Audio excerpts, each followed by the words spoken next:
And to that piece of lieutenant that's always on his podcast, bashing us, him.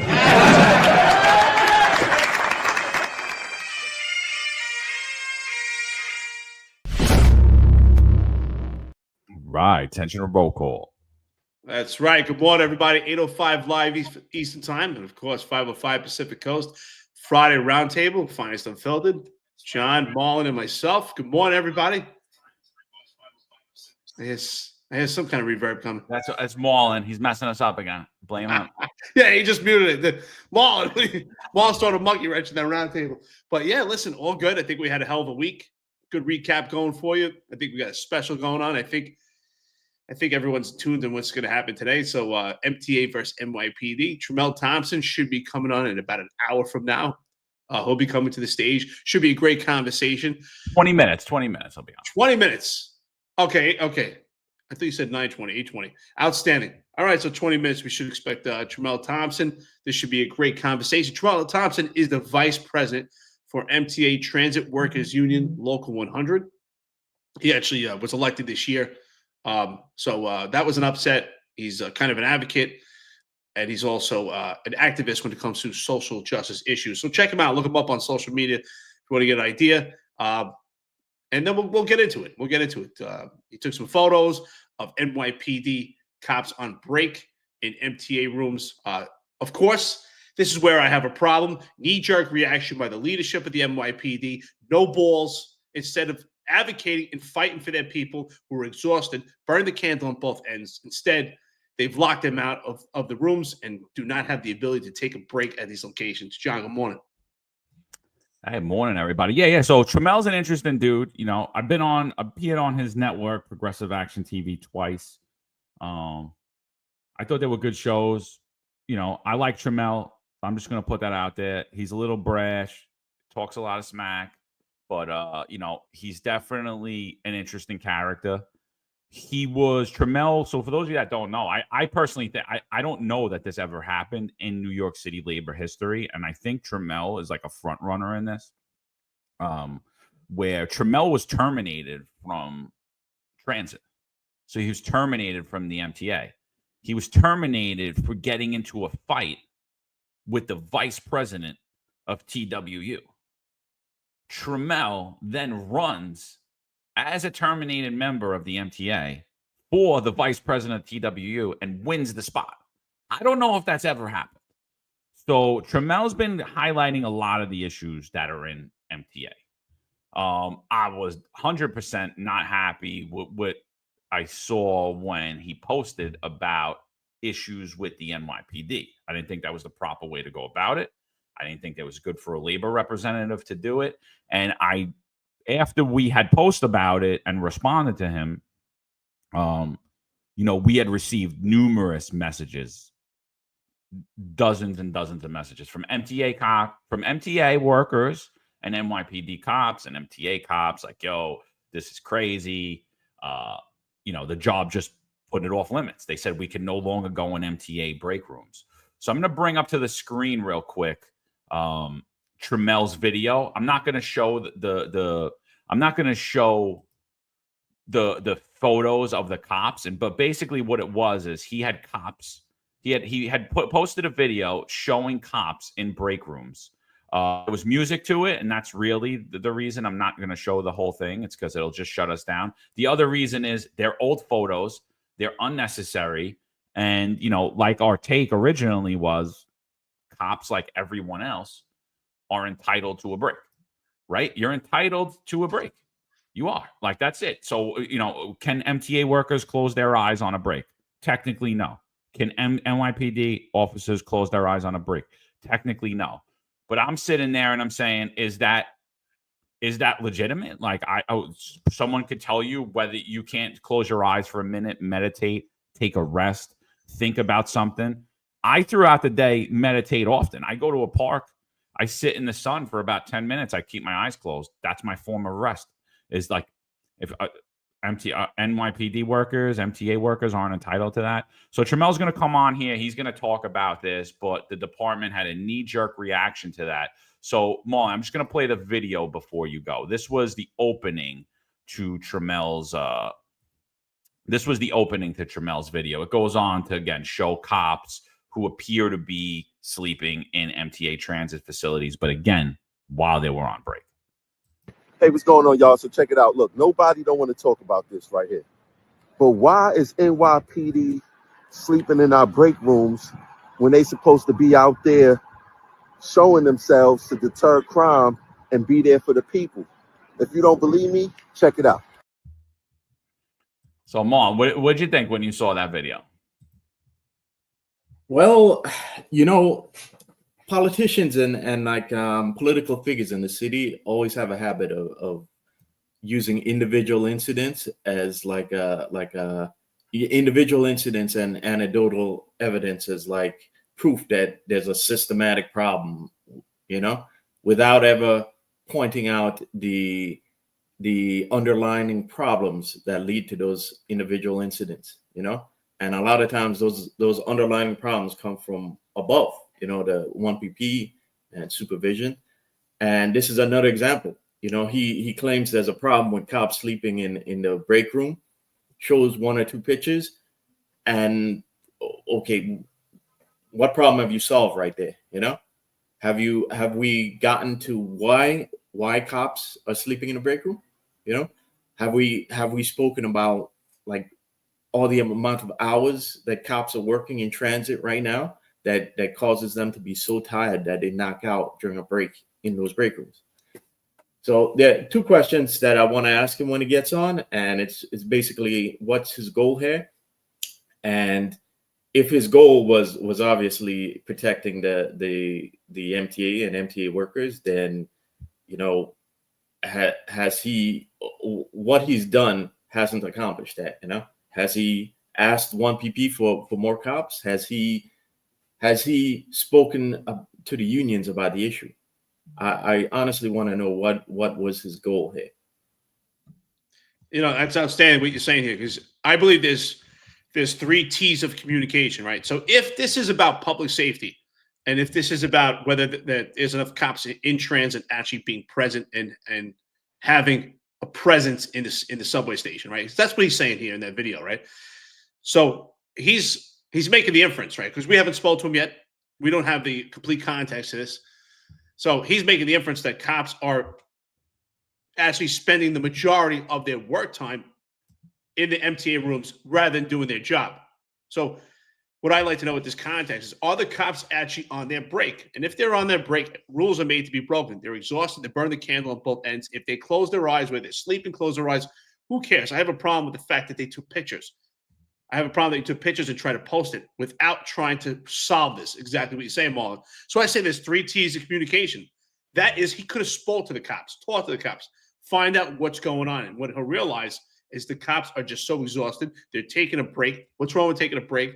And if you feel there's not enough presence, it's not with the cops that you should then tell the proper authorities who can actually fix that, which is the leadership of the NYPD and the unions. And the third is, if that doesn't go anywhere, that's when you take action.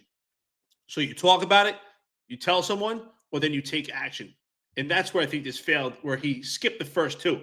He didn't talk about it. He didn't tell the unions. He didn't tell the leadership of the NYPD. He took action by putting on social media to embarrass what he thought. You know, I don't know what he thought, what's in his head, but it's embarrassing and it's humiliation for the cops, because there's no context here. Are the cops actually on break? Are they just taking the opportunity to spend their tour in the MTA break rooms? I mean, we don't know. And that's what he left. He left an inference. And that's what's great about this platform now, is having Tramell Thompson come on this podcast, is we have an opportunity to break those barriers and have that communication to find out where his mindset was and what exactly were the cops doing. Because if they're on their break and they're closing their eyes, why are we taking pictures? That's a big problem. No, yeah, I think that's the whole point in it, right? Like, you know, if you're at a certain particular train station and it's covered by, I don't know, Transit District 1, let's just throw it out there. So it's covered by Transit District 1, and every time that you're there are cops sleeping in the break room, right? And they're supposed to be on duty. Now, I don't know that these guys were or weren't. And I don't think, and knowing what's going on top of the, knowing what's going on in the NYPD from the knowledge that we have, with all the people that we talk to every day. I mean, these guys and girls, there's transit cops, there's people flying into transit, there were people that transferred into transit. They're getting scratched. For those of you that aren't cops, that means that inspections or a form of supervision shows up to ensure that they're on post 3 or 4 times during their tour. And they're standing there for about 12 hours. In that 12 hours, they're entitled to a 1-hour meal and 2 15-minute breaks. So, I mean, if they're on their break in transit, and you got to think at 2 o'clock in the morning, Jessica Tish, you've been standing somewhere for 8, 9, 10 hours. It's the middle of the night. You're in transit in a area where there are no businesses surrounding you. There's literally nowhere for you to go to take a break. You can't leave your post and go back to your transit district. You might not even work anywhere over there. You might not even know where the transit district is. So by saying that cops cannot use MTA break rooms, you're basically saying cops cannot take a meal and cops cannot take a break. And now you're going to open these cops up to even more scrutiny because they're going to be taking breaks in places that are accessible to the public, where the public's going to see them. And at the end of the day, if there is something that was going on, and I don't believe, by the way, because like I said, they're getting supervised visits 4 times per tour. So if they were off post, that means they would be issued a CD, they would be issued a command discipline, they would be issued some form of discipline. I don't think that these people are off post, but let's play pretend and say that they're supposed to be cops there and they're not there and they're in the MTA break room. Is that an individual issue with the rank and file cops? No, that is an issue with the supervision. That is something. What is the commanding officer of that precinct doing? What is the person who is running this transit district detail doing? What is the oversight doing? Why are they out on overtime doing these supervised visits when the guys that they're supposed to be ensuring are on post are not on post? And that's the thing I think got missed by Tramell. So, you know, I'm happy that he's coming on here. You know, I know a lot of people are angry. A lot of MTA guys are like, it's not us. We don't think it's you. Like, honestly, I place the blame solely at the feet of Jessica Tish, not understanding that transit cops on a 12-hour tour need to take breaks, and there are literally no other places to go but MTA break rooms. And you know, I've heard from bus operators, from transit operators, from everyone. You guys are welcome anywhere. Tell your guys they're welcome to come here. You know, but that's not the issue. We know you guys. We know that you guys will allow people to come in. We know that. We understand that. That's not the issue. The issue is the police department is now saying that cops cannot do that. So now if they're caught doing that, they'll be issued discipline. Yeah, you know what? I just want to say, I think that's a good point because, you know, throughout my career, the fire department, MTA, any other city agency, they were very good to me. I'm sure Marlon and John, I'm sure you had great experiences with other agencies. They always offered, you know, any fire department that was on my post or in my sector or in my area, I had a good relationship with. They always offered, hey, come by if you want some food. I always had a good relationship with these guys. Same thing with sanitation. If sanitation was on my post, I had a great relationship with them. MTA. I mean, we're working in this together, right, to support the city. And that's where I just don't understand. And that's why I say there's the 3 T's of communication, is that if, you know, and we're going to give Tramell an opportunity to, because maybe he did. But let's say he didn't. You know, let's say he didn't. You know, because I believe he had an opportunity to speak to the cops, say, hey, what's going on? You know, I'm concerned about safety over here. You know, I'm the union vice president. You guys are in the break room. Give the cops an opportunity to say, hey, you know what? We're working 16 hours a day. We have no days off, or we're here just on our meal period. And then if you don't come to resolve, that's where you tell the proper authorities to tell the people. And that is the leadership of the NYPD and also the unions. And then again, that's why I say, you know, then there's an opportunity to take action. And I think this is just, you know, I don't know if Tramell was looking for clout, or he just doesn't want the cops using the MTA break rooms. I find that hard to believe because the cops and other city agencies have a great relationship together. I find it hard to believe that the MTA guys wouldn't want the cops in their break room. I'm sure they probably all get along great. And this is sad that we've come to this point. By the way, Stephen, thank you so much for prayers for Derek. I appreciate it. We're all in this together. Fire department, sanitation, cops. If you really look at the nomenclature of these city agencies, they're pretty much the same. They're built the same way. They have a rank structure. We just have different missions. Sanitation, right, keeps the city clean, picks up the garbage. The fire department fights fires. And, you know, we as retired and active NYPD or any law enforcement care about public safety. But in the end, the agencies are the same. They all have the same type of structure. Marlon, what are your thoughts? Yeah, you know, the most egregious part about all of this is the response from Transit Bureau headquarters. It's, you know, I mean, they know where the break rooms are. Like John said, they those rooms are inspected. You have numerous oversight bodies in the NYPD that keep eyes on that, and yet they've been declared off limit locations, you know, without addressing the fact that cops are so tired and they would need a place to rest. You know, it's the cowardly response of this department whenever they have a political spotlight set on the department is just unbelievable. You know, could no one have the guts to say that listen, our guys are working hard right now, and if they you know, they need a minute or two to get a second wind to get back to work, then, you know, it is what it is. Yeah. We've talked about many times on this show about, you know, cops needing how much taking a power nap or a 15-minute rest will re-energize you, especially if you're working those odd tours.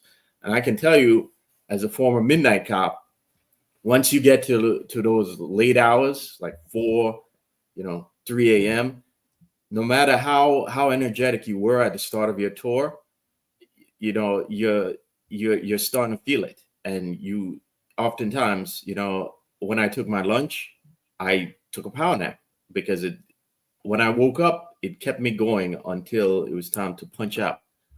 So, you know, the job addressing it like they did here without ever getting to the fact that cops need rest and that cops are overworked and exhausted right now, it to me is in a lot of ways more egregious than even Tramell posting it. No, and you know, like the other thing that's fair to note is like cops could be annoying.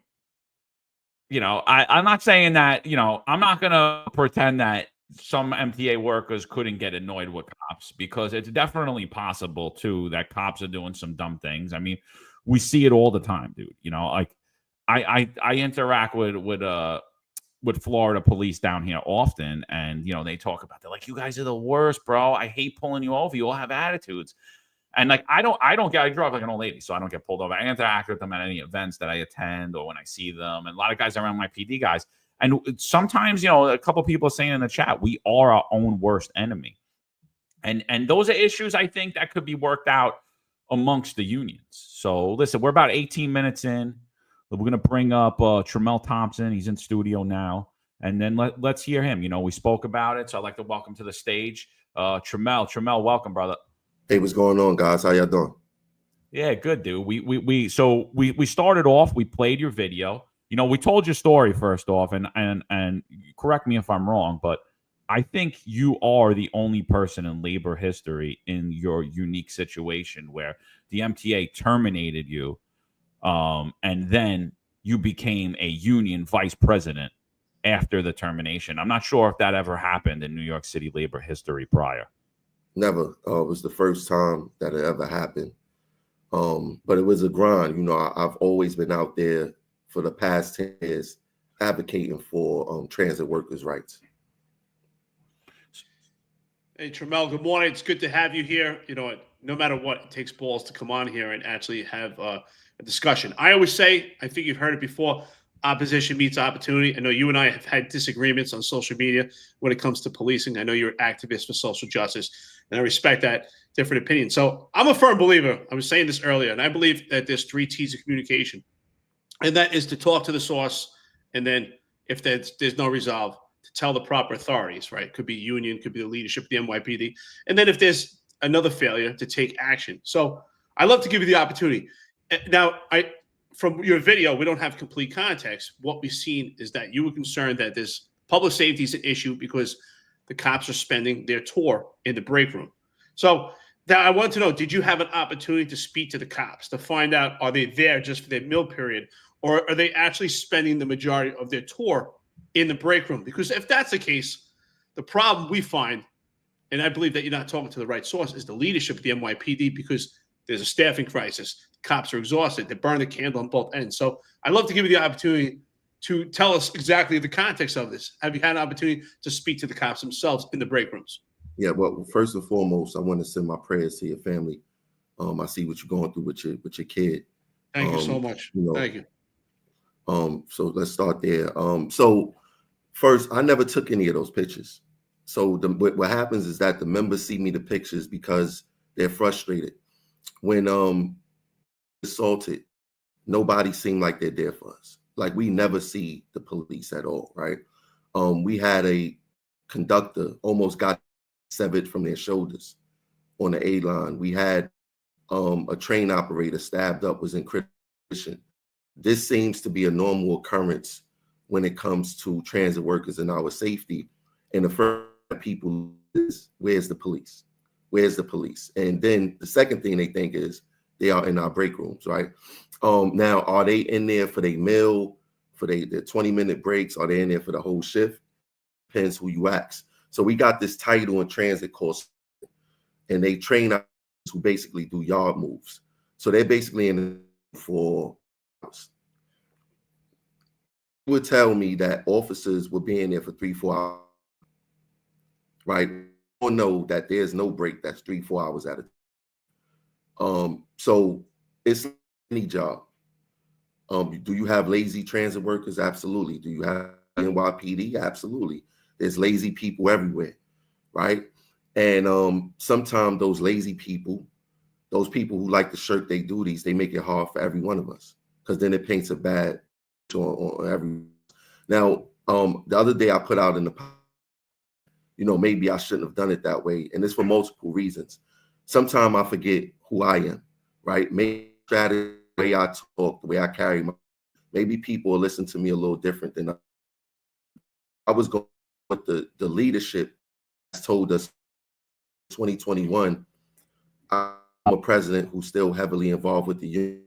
Tony Utano, that he wrote a letter, did write the letter to the police commissioner at the time, that police officers are not in our stations, not in occasion. What is he trying to say?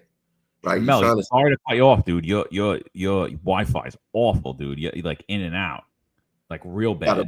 I do. I have high Wi-Fi. Should I come back out and come back in?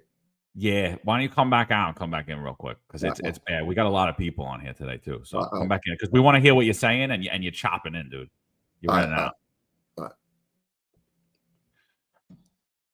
Yeah, so we're going to get into all that. We're going to get into why he posted the video. Like he was saying, I don't know if you guys heard it or not heard it. He did post an apology. I don't think he meant, we'll hear from him. I don't think that he meant for MTA break rooms to be off limits, but it did go spark viral. Wait, I think he's back. All right, let's see. How are you? If it's not good, I'm going to go to my phone. No, much better so far. So far, you 2 seconds. All right. So I heard what you were saying, John. Yeah, my intention. All right, let me take it back to what I was saying. The former president back in 2021 wrote a letter saying that police is not on our buses, they're not on the platforms, they're occasionally at the turnstile. He's basically saying that they're not nowhere to be found.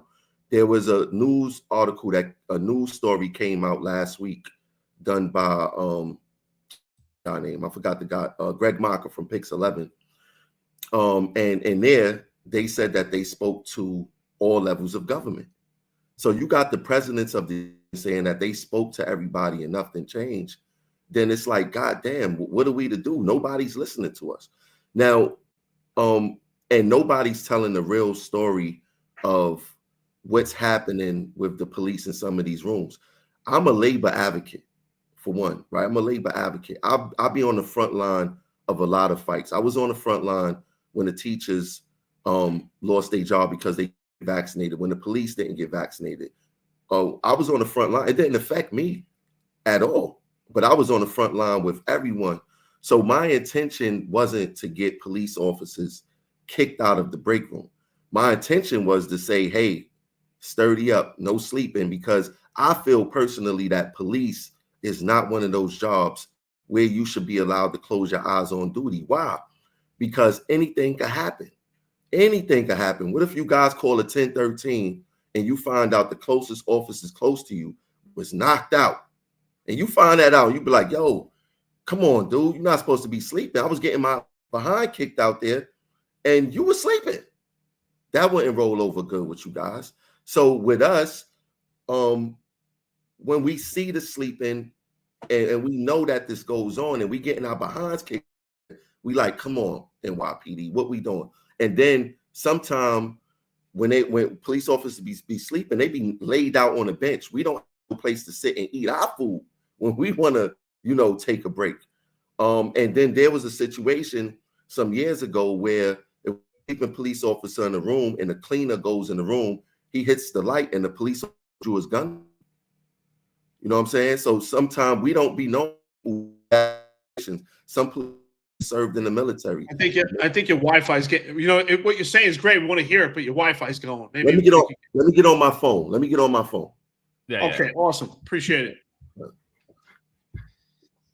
At least it's not my stalling, but I think at this point, which is great about these conversations that we have, is to get into his head, where he sees it at, right? So, some interesting to peel back what he's saying here. So he's saying that the cops are taking up a majority of the MTA break room. So to me, maybe there were some complaints from the actual transit workers. That's what it leads me to believe. We'll hear more. And also what he's saying, he wants to know that the cops are still available, that even if they're in their break room, that they're available. Now, what he may not know, and this is why I think it's important also to talk to the source, and you guys know this, and any active retired here, you can close your eyes, and I would do it too. Like, I worked overnight a majority of my career also, just as Marlon said. Sometimes you need just to close your eyes a little bit, not necessarily go to sleep, but just kind of take, like John said, meditate. Just close your eyes for a minute.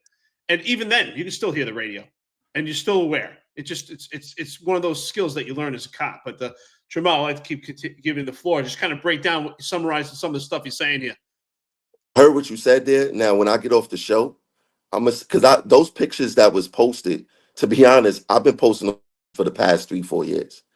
I think what changed. We've argued about those pictures. Exactly. I think what changed. Yeah, they old pictures. I think what changed was sometimes I forget how my voice amplifying in space, because we all kind of started at the same time as far as like with the social media stuff, and we all grew at different paces, and we had back and forths. I disagree with stuff that I say. Y'all disagree with some stuff that I say. I invite y'all on.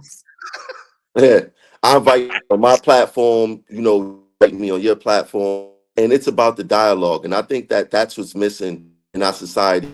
It is sitting down at a table with people who you disagree with. It's easy to sit down with people that yes man you all day. But this is where the real conversations, this is where the real change happens with 100%. With us, right? So yeah, my intention was never to get them kicked out of the break room. And I'm kind of upset with the chief doing that, because he be at our MTA board meeting. He's action that the MTA bosses take. Like, dude, all this big stick management and this knee-jerk reaction. No, let's have the conversation. Like, I really wanted to have the conversation. We frustrated. The other day I was in the hospital for 3-4 hours because a got punched in the face because a dude stole her keys. And when the video, she called me personally. It was like, yo, bro, I'm glad you did that, because nobody's telling the story of what's happening, what's really happening down here.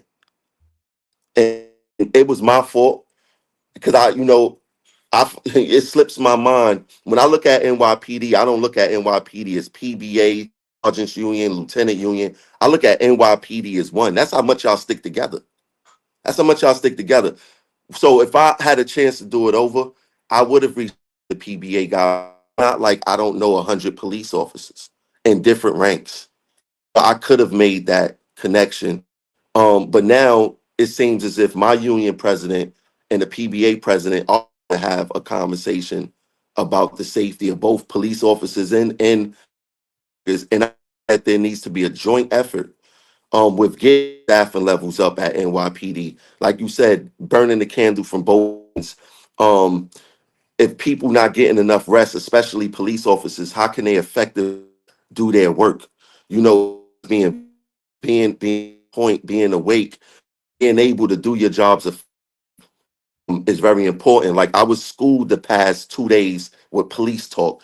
There's 12 different transit districts in the subway system. I'm hearing that at the peak officer roll call count, there's 10 officers. There's 10 officers to patrol 50 something stations. That's insane. That's insane. And then the way that the NYPD lies at the board meeting is like, yeah, the NYPD and crime down. You can't have it ways. You can't say you're driving crime down because powers that be is saying, well, you don't need the extra officers. There's no rush to get the extra officers. Now, I think crime is being driven down partly because some NYPD presence, but mostly because criminals are deciding not to commit crimes, or people is getting violated out here and just chalking it up to the price of living in the city. Right? So you can't say that, yeah, we're driving crime, because they're gonna be like, well, you don't need no extra office. You doing all this making % work. You don't need that. No, we need the extra office. Guys are not safe. I remember years ago, when put you guys on single, one of the first people spoke out against that. MTA board and on my platform. So I mean, it was my fault the way that I did it. I should have came to the PA, but at the same time, we're frustrated as workers, and I did what I normally did. I trust me, I got a whole bunch of new photos. I go out there. I wish we could get. This is such a great conversation, and your Wi-Fi on your phone is terrible today. It's sad because we got a great conversation here. We're really trying to hold on to what you're saying because you're saying some great stuff here. Anything you see on your end that we can make it better? Am I back? You're back. Yeah, it's really choppy. You're choppy, dude. Yeah. But I mean, listen. I think at the end of the day, like, we're glad you're here. I mean, because I think the whole thing is getting squashed out of hand. That this is MTA beef with NYPD, and the NYPD is gonna bang out all the MTA guys. And I'm sitting there and I'm going, I know how many friends I got that were transit workers, MTA workers, bus drivers, train operators, work on transit. I'm not gonna. We have family that work in transit with you. Yeah, that directly with you, and I'm like, this ain't a war. I'm like, listen. I thought the video was uncalled for. I thought it was dumb, but I'm like, I'm not sitting there blaming Tramell because the break rooms are off limits. I'm saying this is a knee-jerk reaction from the NYPD leadership. And at the same time, Tramell, I totally agree with you when you're talking about your workers getting violated in transit and being assaulted. And not only your workers, the passengers too, the people that you guys serve as well. So, and we've been watching us being lied to. Oh, transit covered, transit safe. And you literally have a union president for transit telling you that his own workers do not feel safe in transit. So how the hell does anybody, how do tourists feel safe? The crime is down in transit narrative. Like, what do you think about that, Tramell? And do you think that resources by the NYPD are being properly deployed throughout transit? That's one of my biggest complaints is the deployment of the NYPD. I don't think the NYPD is deploying their resources properly. The crime isn't down. Because and then this is the sleight of hand when we talk about crime. A crime don't have to be committed for someone to feel unsafe. You can have an EDP on a train talking to themselves, and you like, oh my God, let me get off this train with them before something happens. No crime was committed, but they still feel unsafe, right? And then when you had a commanding officer from the 20th subway district fudging the numbers, how can we go off of the numbers if the numbers is being messed with, right? How can we do that? We can't do any of that. So yeah, I think the numbers, we all being lied to, we all being gaslit. The MTAs and the MTA are the puppet masters in all of this, and it's all about ridership and money for them. That's all it's about. If you say that it's unsafe, less people is going to ride. If you say that it's safe, everybody's going to come on, right? And it's coming at NYPD expense, and it's coming at transit workers expense. So now we all know who the common enemy is. Now, who besides me on NYPD side is going to start telling the truth about what's really happening? Yeah. Yeah, I echo John and Eric and thanking you for coming on, Tramell. You know, we all have family in MTA, and me in particular, like half my family work in MTA. So we appreciate your advocacy for their safety as well. And we also appreciate like an outsider now being at the forefront of another city union, because like we always say, those of us who've been pushed aside need to get in there if we can, and see if we could guide the city back to order. But I think, you know, I agree with John. The way you went about this was wrong. I think your fight is really our fight. We have the same problems with the way the city's going and with the NYPD, and that's the fact that there aren't enough cops, right? There's not enough cops for above ground. There's not enough cops for below ground. There's not enough cops for housing. The city is short of cops, and a lot of the problems you're seeing right now are because of that. And a lot of the antics that are happening from 1PP with all this tech and all that nonsense is to obfuscate that. So I think that your post might have been in a little bit of not understanding the situation, but I hope that at least going forward that you can help in advocating for more cops, because ultimately if there isn't enough cops there, it doesn't matter if there are cops sleeping in your break room or not. If there is not enough cops there, more MTA workers are going to continue getting hurt in the subway. I agree. And the city, nobody in the city wants to talk about that. You know, the fact that all of us are on this podcast, the mere fact of that is because the city is saying that basically we're going to do everything but actually get cops back on the street, because we could all easily have been, me in particular, I could have easily be walking a transit post right now, and John could have been the supervisor there right now. But the city is saying they don't want us, and they're trying to hide the fact that they're short of cops. So I'll tell they don't you. want me either. Yeah. I tell you what, I definitely moving forward because I understand the fight better now. NYPD has an advocate in me of getting more police out there, especially in the subways, because none of us are safe. None of us are safe. And then when we think about the COVID fight, how many officers retired or was fired because they refused to put their body first? I thought this was a state of my body, my choice. You know, a lot of police officers left because of that, was forced out, retired and before their time and things of that nature. So you're right. A lot of our fights intersect, especially when it comes to safety, when it comes to serving the city. And I didn't calibrate what I did, because like I said, I was doing this for the past 3-4 years. I got into arguments with you guys before over this, and I didn't realize how much my voice amplifies in this space now. And I got, not only with NYPD stuff, but I got to think about what I say moving forward, because a lot of people are listening. A lot of people are listening now. So yeah, that's basically what it is. Now, I'm a firm believer. I'm a firm believer we can't turn back the clock, right?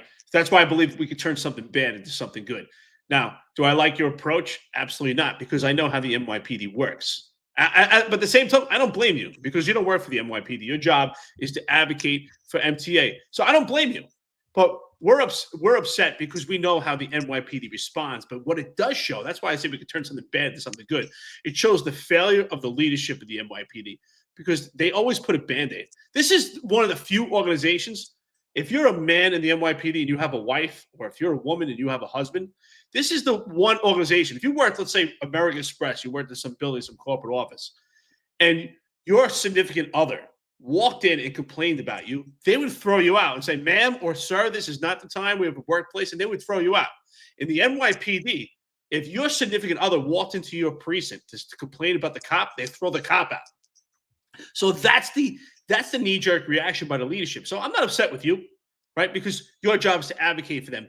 But that's why I would hope with those 3 T's communication that we could get somewhere. But it shows the leadership is a failure. And it also shows here you are, you're the vice president for the Transit Workers Local 100, and you're advocating for people saying it's not a safe place, while the NYPD is gaslighting the public, tell them it's a safe condition down there, and we have real people. So it's this action that has led to this conversation, which may actually have some real impact towards some change, towards actually telling the truth what's going on. So I'm not mad at you.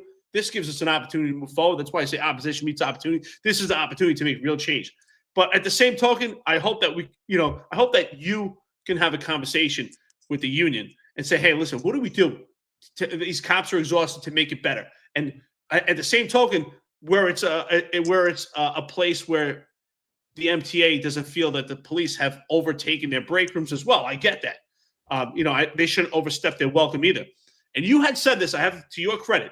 I heard you say it. I don't know if it was on a podcast or something, that you understand that the cops have nowhere to go. And then if they were to go back to their precinct, it's just too much time elapsed. I did hear you say that. So I appreciate that. So, but going forward, would you have some type of compromise so that the cops can utilize the break room so that they can get their breaks? Because I know that you did fight for transit workers to get their 3:30-minute meals that they were taken away from them because they didn't, according to what I read, that transit didn't have enough people to work the station booths and they were not getting their meals. And that's really what's happened with the NYPD.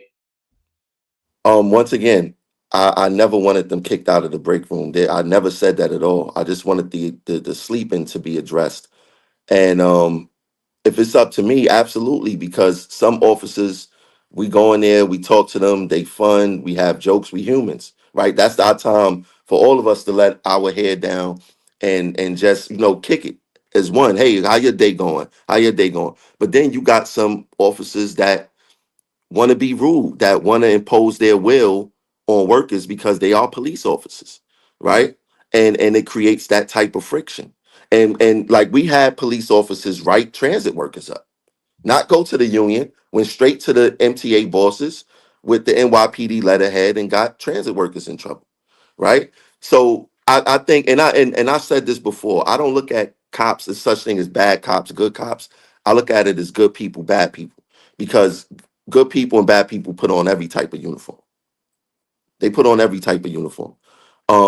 So I never wanted them kicked out the break room. If I have a chance, or if the chief, I know that these guys watch our show now, let the cops back in the break room and just calibrate no sleeping. Simple as that. Calibrate it.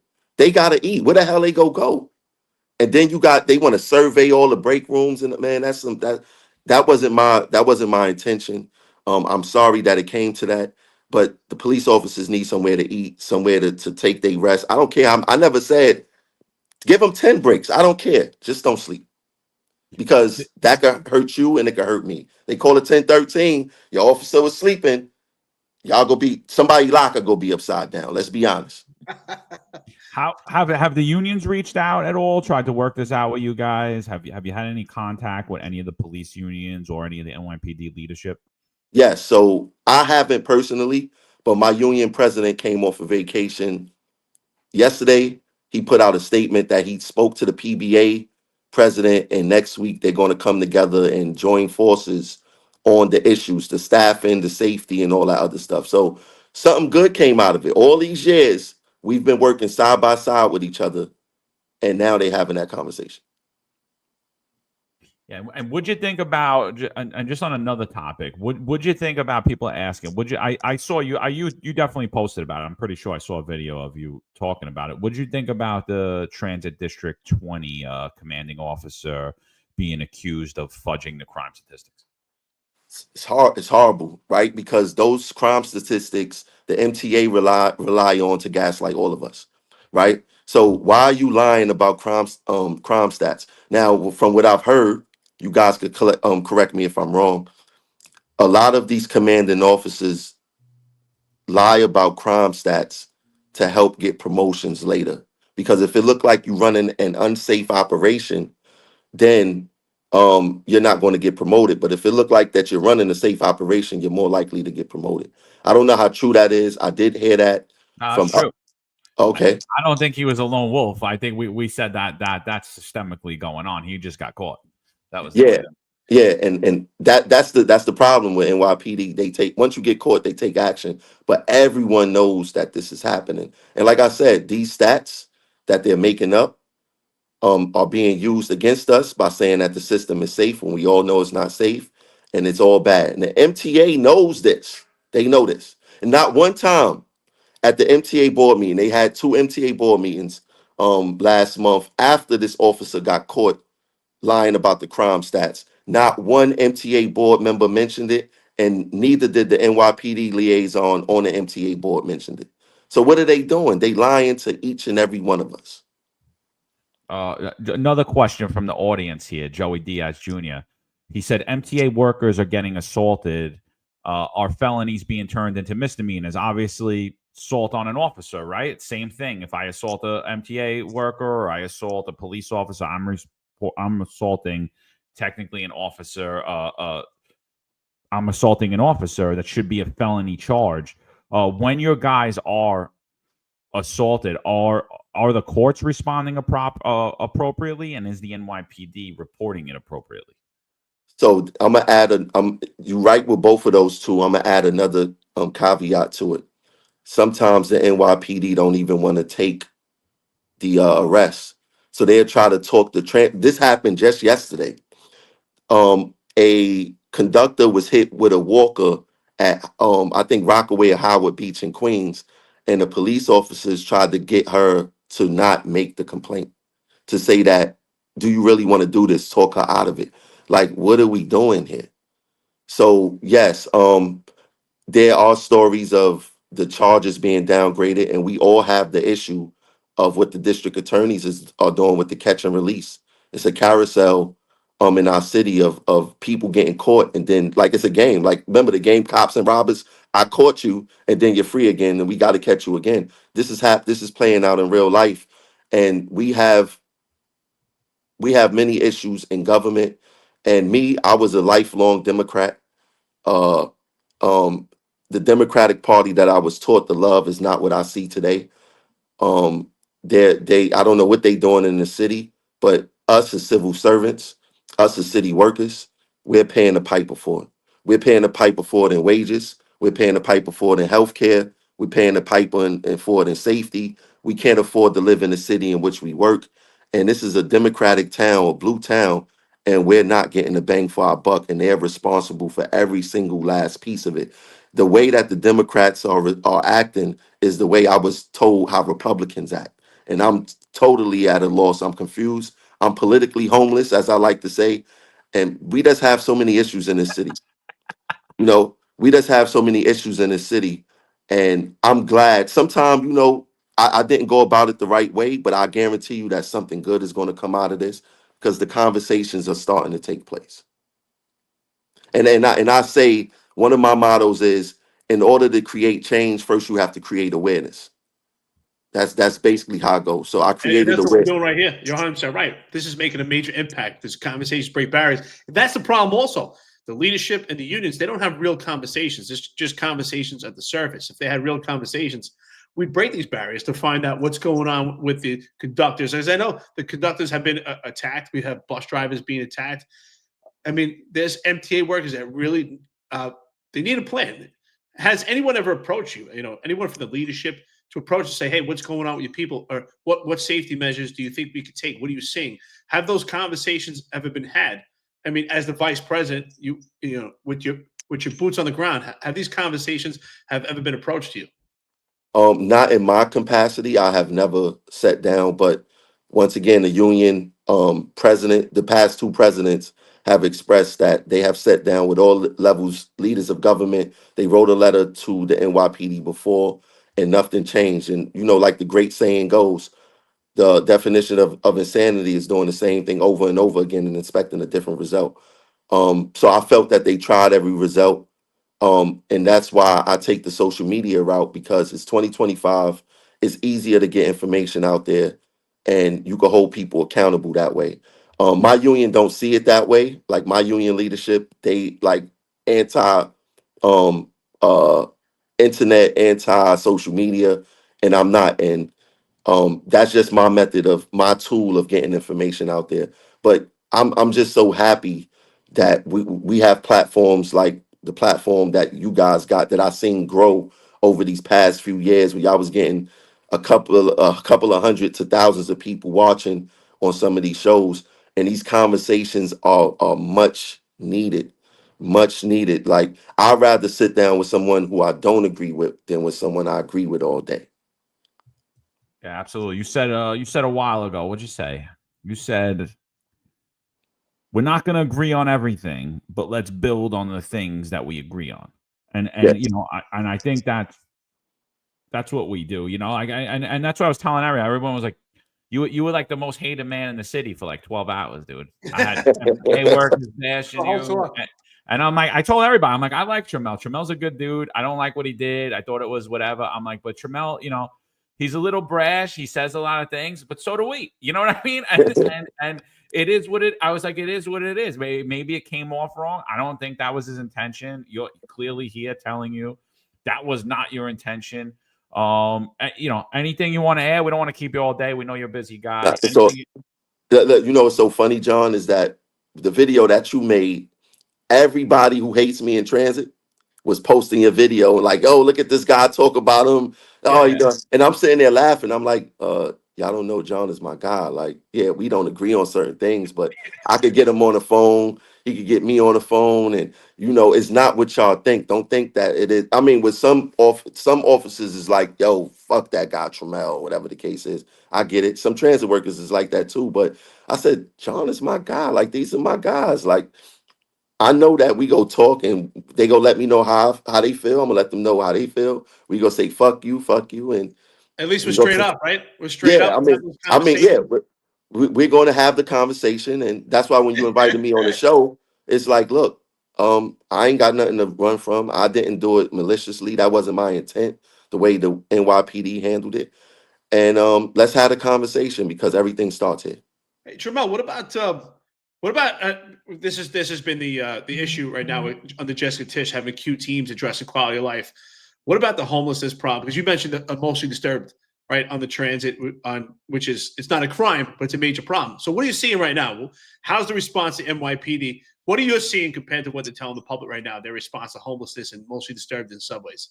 Let me tell you what actually happens, because this is why we have to have the conversation. So if me as a conductor call in on a train to say that we have an EDP or we have a homeless individual on the train, and NYPD responds to the train, they would come to the train, take the person off of that train to put them on another train for somebody else to deal with. This is the practice, right? So you know, this is just what they do. And let me tell you, there's something called Potemkin Village, where it was this guy, I think he was in England or Poland or whatever the case was, and he was trying to impress the queen when she was coming. So he put up these fake cardboard villages to make it look like his town was very nice.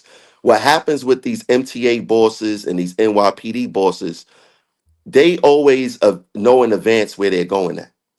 So what they do is that they have these advanced teams go and clean up the homelessness, clean up the stations, make it look all pristine. So when they get there, they don't see what the average worker or passenger see, right? So I challenge Jessica Tisch, the chief of subways, all the MTA bosses, take a ride with me unannounced. Let me take you to where I want to take you at, so I can show you what's really happening. No security detail, no firearms. feel like a regular citizen, like feel the same way that we feel. Let me lock you in the car with an EDP for Spot 10 on, stops. spot on. For 10 stops, right? This is why we need to have these conversations, because no one is going to say what I'm saying. And these issues been around for the past forever. Right? So nah, it's all lies. Come take that ride with me, Jessica Tish. Come take that ride with me, Jan Oliva. And I'm not talking about a casual ride. I'm talking about from point to point, terminal to terminal. Let's go on with the train that we call the Homeless Express, that you guys have never rode. I ever seen y'all ride. Let's go there. That's my point. We had the first DEP about a year ago, ride transit with a huge security detail, asking people, hey, how do you feel here? Like, what are they going to say? Of course, like, oh, things are going great. I mean, it's cleaned up. You got a whole security detail, and you put me on the spot on camera, with the first deputy commissioner. It's not organic. And that's what you're saying. We need organic. We want to show you the real, and then we deal with it, because the more we keep lying with each other, lying to each other, nothing is going to change. Yeah. You mentioned before that, I'm just to go back on what you said, and just to note how deep our fight is, and how much it's related, right? So, in preparation for the show, I was doing a little research on the MTA, right? And I found out that Fitch, the bond rating agency, so they recently rated the MTA again last month, I believe, and they said basically that their rating of the MTA is based on the fact that the MTA plays such a vital role, the subway plays such a vital role in business and in the city, that they're giving the MTA a medium grade, because they expect whatever happens to the finances of the MTA, the state is going to go and back it up. But here's the problem, right? They also state that the MTA is dependent on like outside taxes, basically outside revenue sources like taxes and tolls, in order to stay funded. Now the issue is, if more MTA workers are getting hurt in the subway and more riders are getting hurt and harmed, that creates a stigma to taking the subway. And we already see that this city is losing a lot of people. The more people the city loses, the more ridership the MTA loses, is the more fiscal troubles that's coming for the MTA. And I like to say that every city worker or worker who works for, on behalf of the welfare of the city, is a stewardship of the long-term health of the city. But also, it's tied to our pensions. So what I'm saying is, if the subway gets more dangerous due to there being less of a presence of police there, it's going to, not only are MTA workers being sacrificed, but your future is being sacrificed too, because the long-term health of the MTA is going to be in jeopardy. So I'm saying this to let you know again just how deep the fight is, that just how related our fight is, and that the city needs, the MTA needs more cops on that for its long-term health, and not just the immediate health of workers, but in the long-term health of their retirement. Because if there's less people in the city, if people continue fleeing the city, and if there's a stigma that's attached to the subway as being dangerous, then there's going to be less money flowing into the ecosystem, and eventually it's going to hurt your pension, and it's most definitely going to impact the bond rating of the MTA. You just explained why they lied to us. The explanation right there is why they lied to us and say that it's safe. And we already see what they're trying to do to our pensions. They trying to pause our pensions for no reason. They listen. These people is hurting the city, and there's no accountability. What all of us is asking, what you guys are asking, what I'm asking, and others are asking, is accountability from the powers that be, that control what happens to us. With the MTA, there's no accountability. You could give the MTA $1 trillion tomorrow. Yeah, you're going to get some things, and they go squander the rest. They go squander the rest. And we just need more accountability. Well, but once again, because I got to make some moves. Um, Once again, I apologize for the way that I handled putting that video out there. Like I said, I've been doing it for years. My intention was never to get officers kicked out of the break room.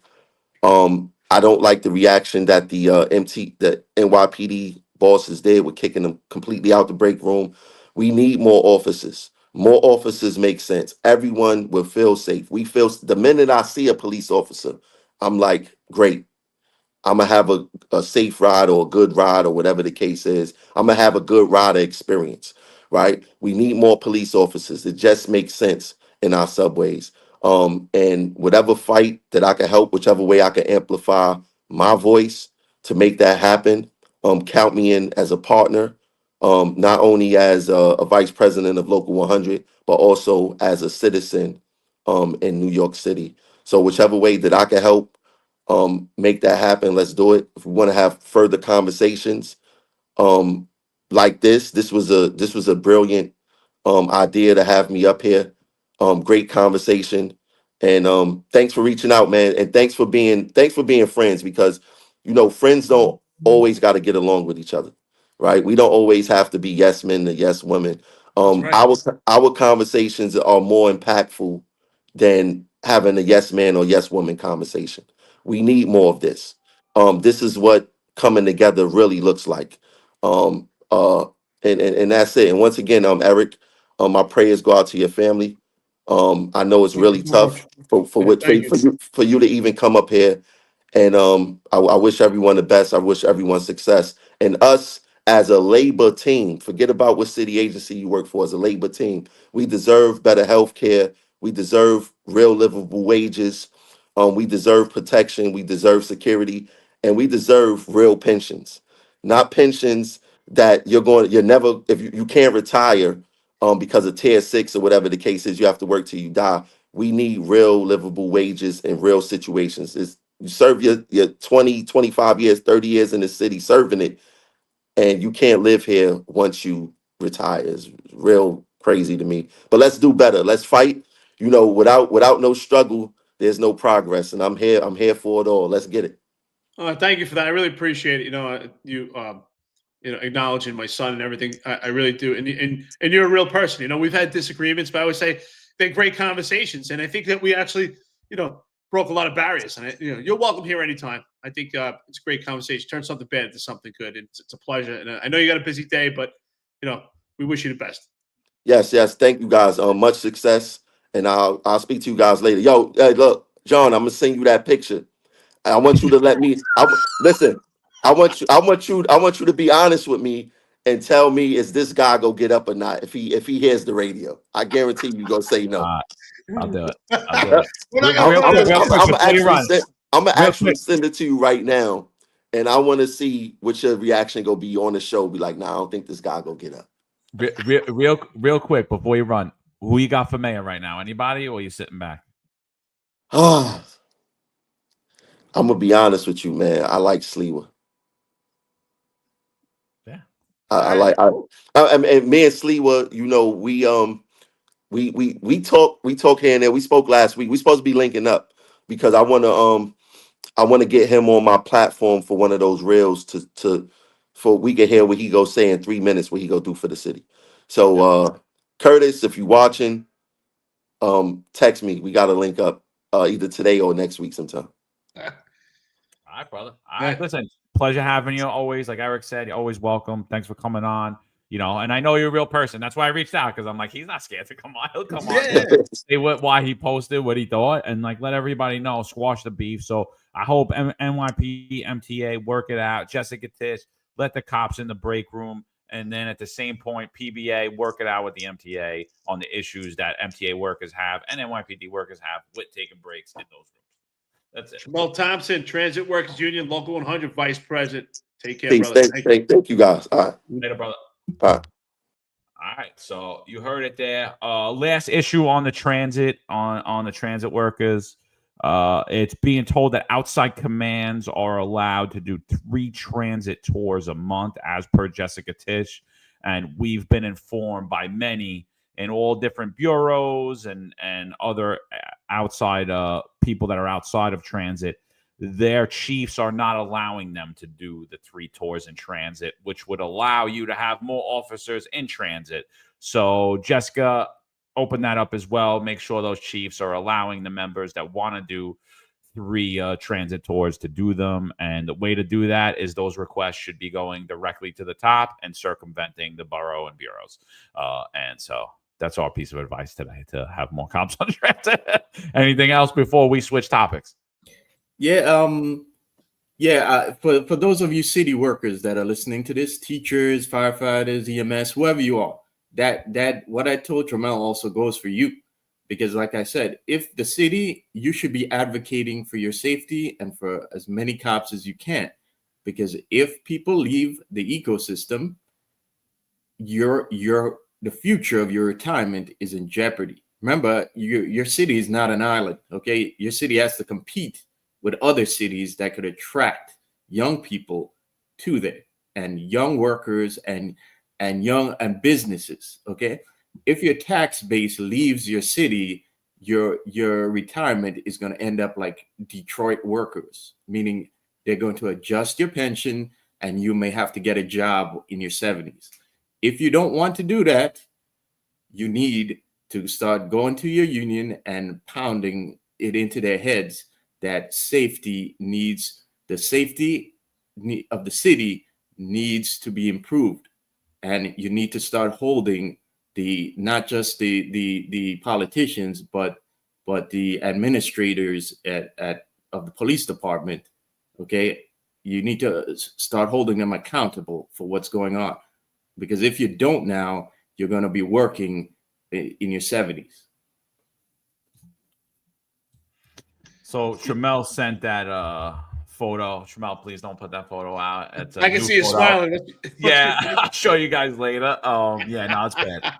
It's bad. That is absolutely a new photo. So yeah, guys, let's not push on yes, he posted old photos, but I'm not going to deny that he more than likely has some new photos. You know, yeah, that photo's bad. So all right. So he showed balls, and I think he's a good guy. He came on here to have the conversation. He didn't have to. I mean, there's a lot of people who think that we went soft on him. I don't think so. I think it's a real conversation. What are we gonna do? Yell at him? Again, I can't blame him. His job is to advocate for the MTA workers. The NYPD's job is to advocate for the NYPD. And what did he say? He met a dead end. Nobody was there to help him. Yeah, and in a lot of ways, like we said, look at 1PP's response to it. 1PP in transit. Was that that response is egregious. And it solves nothing. So yeah.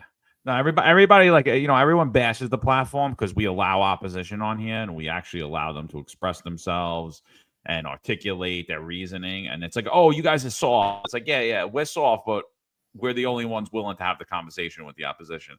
The rest of you is yell and bitch and scream and do all these things behind fake social media handles, in locker rooms, not to each other. And we're actually out here having the conversation. So if that's soft, guess we're soft. We'll take it.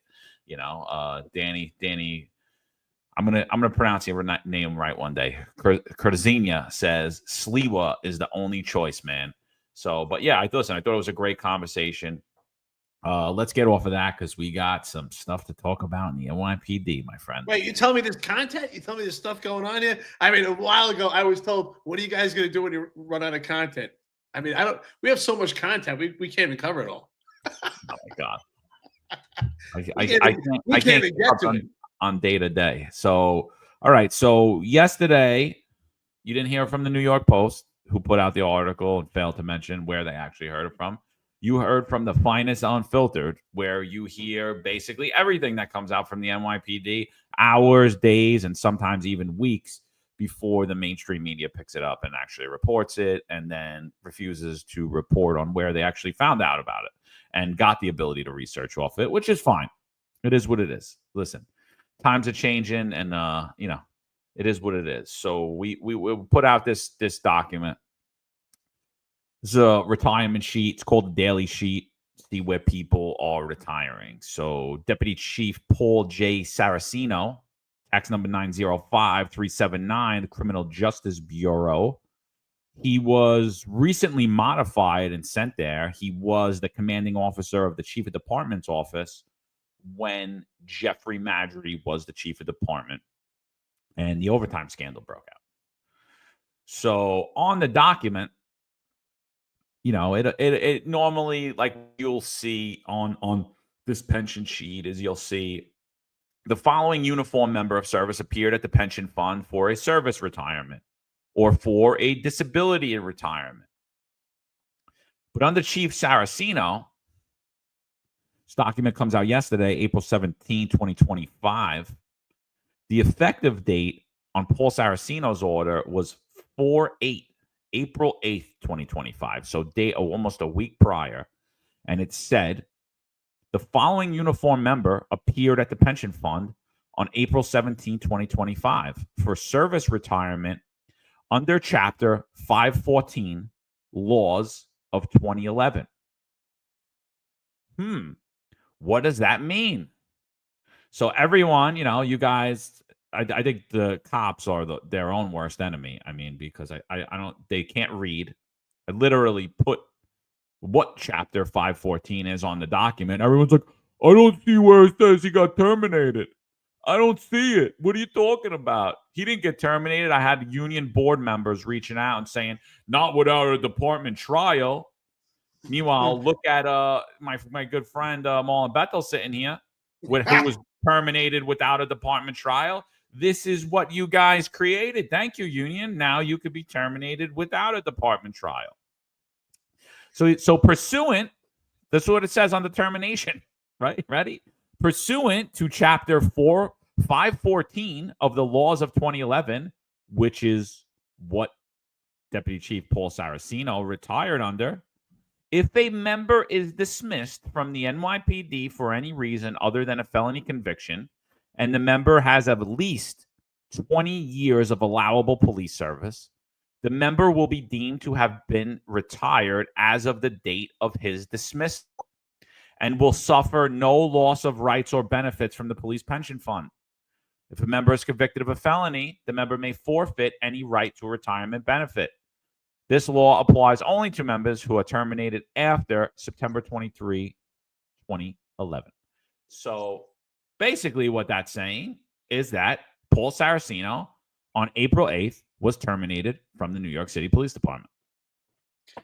Marlon, you want to take a stab at this before? Yeah. First, John, I'd like to say I'm not terminated, but I'm still waiting for my trial notice. I'm sure it's probably just been lost in the mail for these last 3 that's years. true. You were never officially terminated. It did. Wait, Marlon, did it show up at your door yet? Or just as like some of my CCRB charges did? In fact, I'm still waiting for my notice saying that I've been suspended, because I never got that you one of those received a either. department charge, or how You about should show up charges? to work. How about charges and specifications? Did you receive any of that yet? Yeah, it's probably in the same envelope, John. Yeah. Marlon, you should show up to work and be like, I'm here. Sorry, I should have. Apologize. Yeah, but I think this is just also convenient, It's just so convenient that it works into the myth that they're building of Jessica Tisch as being like she's about to straighten up the department and like clear up things. Same thing they're building the myth of Kaz Daughtry right now, I'm sure in like 10 years or so, we're gonna hear like myth like it's gonna be like Paul Bunyan-esque myth, Kaz was like 10 feet tall and he just looked at perps on the street and they gave him their guns, But this is all myth, and it's quite convenient that they throw this guy out there and this is all now going to be wrapped up and they're never going to get to those other names on that overtime list and the other the other chiefs that have been in the news lately that are attached to those names, that those guys gotten away. Those guys are going to get promotions, if not having already received promotions like John Chell. But I found it very interesting, in particular, that the CEA president even commented on this because, in such a high profile incident, I've never, maybe it's just me, but I've never seen union bosses commenting on it. But here it is. Chris Monahan says that he notes that Paul Sorrento was caught between a rock and a hard place. When I saw that, I'm like, yeah, they're definitely making him the scapegoat and definitely trying to like wrap everything up in a neat package and say Jessica Tisch, she cleared everything up and everything is now kosher. I tell you what, you know what this reminds me of? When I was in Iraq, I'll never forget, I drove trucks and you're driving on a long highway. And once that sun, that glaze comes, you really start to, and when you're tired, you really start to see things that aren't there. You look and you think you see people, you think you see camels, and you get closer and there's nothing there. That's what this is. Thank you, Jessica Tisch. This was a big mirage for you to see, like, wow, they wrapped this whole thing up. Jeffrey Maddrey's gone from the department. They found someone to put the blame on. To me, this is just a big this is a backdoor deal. Like, listen, Paul, someone put their arm around Paul. You're going to take one for the team. We're going to terminate you, but who cares? You're still going to get your pension. You're still getting your variable. Everything will remain the same. You just won't get an ID card. And one day, don't worry about it. We'll give you an ID card under the table. Nobody will know about it. That's exactly what this is. And then when you move out of state, because I'm sure you'll move out of state, you'll be able to get a firearm anyway. So this is absolutely ridiculous. This is a complete mirage. No one's affected by this. Jeffrey Maddrey threw Paul Saraceno under the bus. And it's funny because Paul Saraceno came back to the job to work for Jeffrey Maddrey. But in the end, nothing really happened. Jessica Tisch gets to look like this white horse that cleaned up the department, is taking care of the dirty laundry in the NYPD. In reality, nothing happened. Absolutely zero. That word terminated is a fancy word for what happened. There's no impact here. There's no effect. This is just a big mirage. I think this is absolutely a big dog and pony show. And we'll watch the circus. This is a big joke. This is nothing. Absolutely nothing happened here. Yeah, so late last night, probably like 8 hours after we had put this out, New York Post comes out with this article. Tina Moore and David Proper. Right-hand man to ex-NYPD Chief of Department Jeffrey Maddrey ousted after allegedly approving fake overtime slip. Sources. So I wrote this. I'm just going to read it because this is just my opinion on it. And I'm like, I can't stand watching how corruption is supposedly being cleaned up in the NYPD when it's absolutely not. It's actually the furthest thing from it. It's, if you go back to an episode we did on January 2nd, when Jeffrey Maddrey left, and Paul Saraceno was modified, we literally called it that he was the fall guy. Said it. He's the fall guy. We'll be dropping a clip on that at some point. I have the video, but I don't think it's worth to play, a 4 or 5 minute video here. But if you go back and you watch that episode, January 2nd, you'll see. We said, Paul, you're going to be the fall guy. You're the lackey. Watch what's going to happen. Nobody's going to be held accountable. They're going to hold you accountable. So I wrote, the fall guy should be the title of this article. According to the New York Post, who, as usual, first learned of this story, like many of their stories, by the finest Unfiltered, Deputy Chief Paul Saraceno was pushed out this month after he allegedly signed off on scores of old overtime slips for then Lieutenant Quatisha Epps, who was allegedly involved in sex for bonus bucks, quid pro quo with Maddrey, a law enforcement says. If you watch the finest Unfiltered, you would refer to that as the on-duty booty program or the cash for ass program. That article goes on to state the NYPD confirmed Thursday he was terminated. He was terminated this month as NYPD Commissioner Jessica Tisch works to root out corruption within the scandal-scarred agency. Now, let's go back. Jessica Tisch could have rooted this all out on day one and instead chose not to. And instead used to play a shell game to pretend like she's rooting out corruption when she is surrounded by corrupt Adams crony appointees. So I went on to write, the Post, like many other publications, continue to make this claim of Jessica Tisch rooting out corruption. Even though Jeffrey Maddrey nor Epps were terminated, it's also important to note that there was blatant corruption and overtime abuse that occurred within the then Chief of Patrol, John Schell's office, who under Tisch has since been promoted to replace his mentor, his words, not mine, Jeffrey Madry. Overtime abuse also occurred directly under First Deputy Commissioner Tanya Kinsella, who has testified prior to and after the allegations coming to light that she is in charge of the overtime controls, which were blatantly disregarded. Under Jessica Tisch, she remains in place. Jeffrey Madry's former driver, Kaz Daughtry, also misused overtime himself.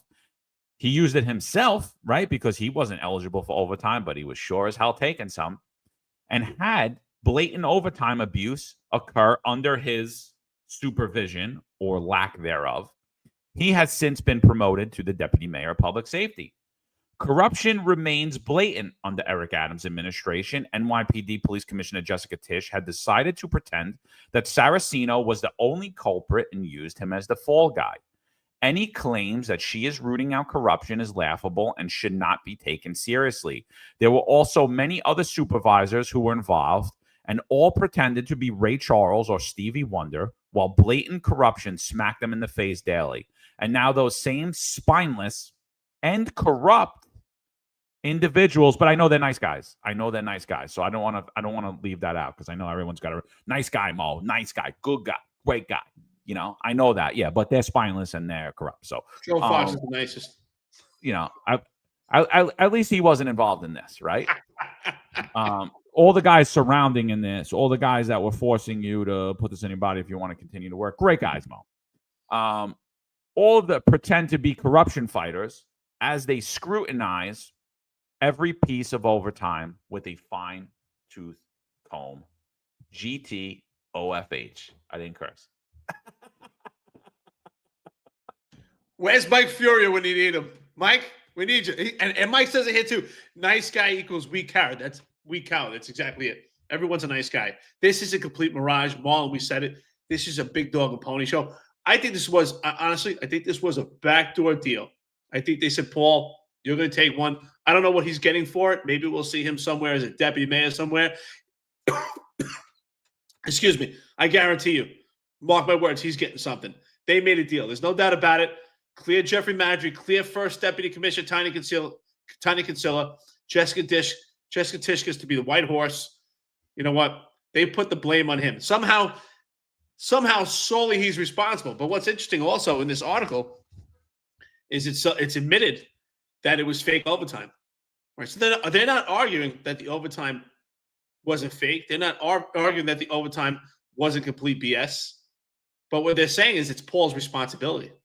So this was all planned out. This is completely calculated. That's why it took so long. There's no doubt about it.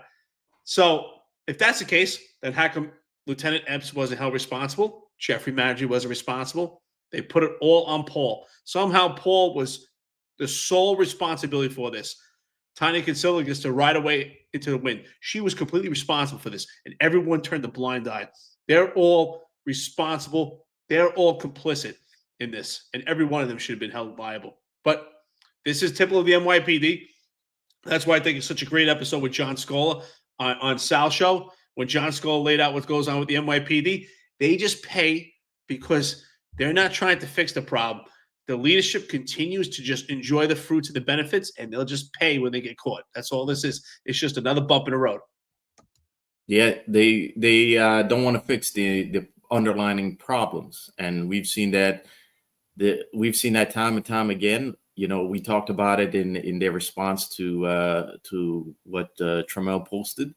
It's never to solve the underlying problems in the first place. But we've also talked about how Eric Adams loves to reward his loyalists, and he gives them multiple chances. And he, you know, you're allowed to do bad things if it's in loyalty to the cause, you know. And I have no doubt that Paul is going to be rewarded with some high-profile security management gig on Wall Street because of Eric Adams' connections. And we've already seen the other people involved here, the other Eric Adams loyalists have been rewarded so far. You know, we have Kaz is now, you know, Kaz has run out of ranks to get promoted to every 6 months now. You know, maybe he's going to be the deputy mayor of public safety next, you know, or maybe Adams will get rid of a couple other deputies and just roll them into CAS as well. But, you know, and we've obviously seen John Chell now as chief of department. But, you know, something to think about here is do we need any more evidence, clear evidence that Jessica Tisch is nothing more than a more prominent, maybe a more intelligent and more aware figurehead, like the last two guys, you know, because ultimately she can't do anything to those Eric Adams loyalists.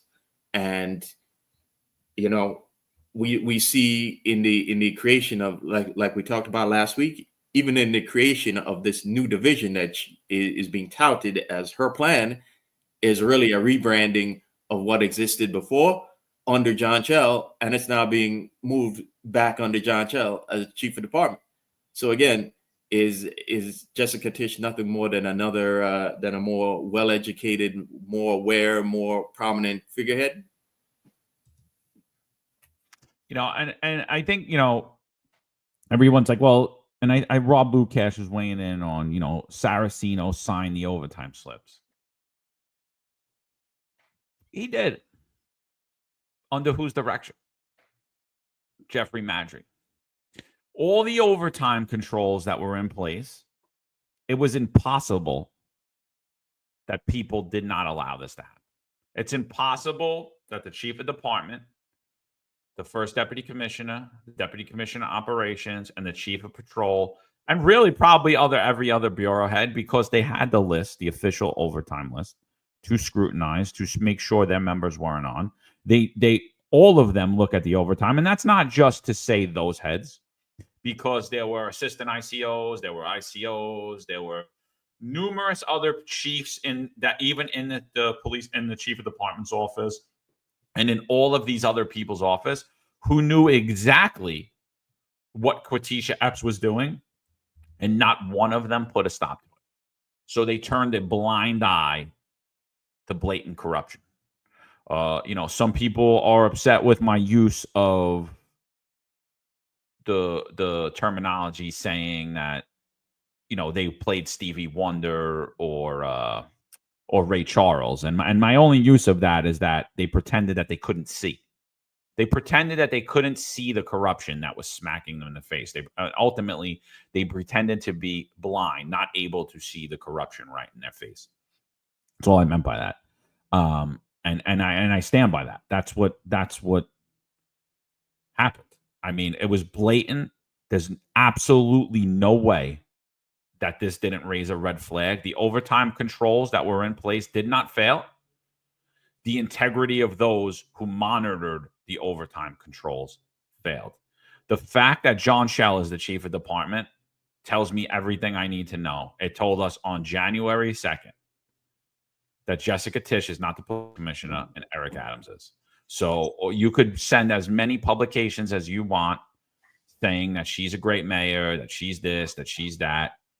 And I'm not sitting there and saying that, and Rob says, absolutely, but when you sign it, it's yours, and they will point the fingers to you. No big boss takes responsibility ever. I agree, but ultimately it should fall on them. And I'm with you. I'm not saying that Paul is innocent in this. You know, if you go back to January 2nd, I said, you're not innocent in this. You're complicit, but you're the fall guy. You know, I said it clear as day. You know, yeah, he got himself implicated in it for following the direction of Jeffrey Madry. But look, here's another one. She remains in place. This is the first deputy commissioner, Tanya Kinsella. This is prior to these allegations coming to light. This is her telling you what a great job they've been doing on overtime, while there's a lieutenant getting overtime from home. There's numerous of these big bosses' drivers, or their entourages, I like to call them, because I don't even know that they're the drivers. I don't know what they are. Drinking buddies, whatever you want to call them. Friends or more than friends. All of them getting overtime while they're home, while they're on vacation, while they're not even working. Blatant theft of overtime. I think this is honestly racketeering. This is a huge grand larceny that millions of dollars were extorted from New York City taxpayers, and numerous individuals should be arrested because of it. because they allowed it. They played dumb to it. They were complicit in it. They were accomplices in this. You know, it's a good thing that I decided not to run, because if I did win, a lot of yous would be in handcuffs without pensions, because there would be felony charges. So here you go. Let's hear how the overtime happened. Let's hear. This is prior to these allegations coming to light. Let's hear what the police department had to say. Let's go ahead and jump into everybody's favorite subject. I guess we could all create a harmonic chorus here when we say overtime.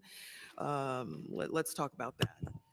In September, uniformed agencies were informed that they needed to provide overtime reduction targets and to develop spending plans in order to achieve these targets. Yet in the preliminary plan, $249 million was added to NYPD's overtime budget in the current fiscal year. This is a 48% increase in the NYPD's overtime budget since adoption. What was NYPD's overtime reduction target, and what was the plan to reduce overtime spending and hit the target? Good morning. Commissioner Cabana and I cannot stress enough how important it is to keep a close eye on overtime. As the first deputy commissioner, it's my responsibility to make sure that we're managing the overtime properly and streamlining operations to use our resources wisely. But let's be clear, a lot of overtime costs are due to unforeseen circumstances, such as shootings and protests. However, we added additional layers to that. My office look at Marjorie and Kaman's face. Bureau meetings with each bureau head to discuss any overtime misuse or to make sure that we're keeping the overtime intact. And in addition to that, we have a bi-weekly variance report. What is a bi-weekly variance report, right? We want to know, it's a report that each bureau head that reports to the office about any identification of misuse of overtime. There was extreme success with that. For the 2024 fiscal year, we've seen a decrease in operational overtime by 13% and a decrease in arrest overtime by 4%. And with me is the Assistant Commissioner of Management and Budget, Seth Serino, and he'll go further into the question. Seth, you're responsible too, by the way. All of you. Everyone in this photo knew exactly what was happening, and that's why they're all looking down at the floor. They knew every one of them. Every single person complicit. You know what's great about it is that she's saying that, what is this report, right? This report discusses all the issues with overtime, except it doesn't mention cash for ass and on-duty booty on this report. That part is not included. That part we turned the blind eye to. And she says it right there. Every overhead bureau chief is responsible. Everyone's accountable. Not just Paul Saraceno. Paul Saraceno is responsible. Yeah, you know, I agree with Rob Lukash. He signed the slips. He's responsible. He should be held accountable. But there's a lot of other people that have more stake in this than Paul Saraceno. Paul Saraceno just signed the slips. Jeffrey Madry authorized it. Jeffrey Madry gave the okay.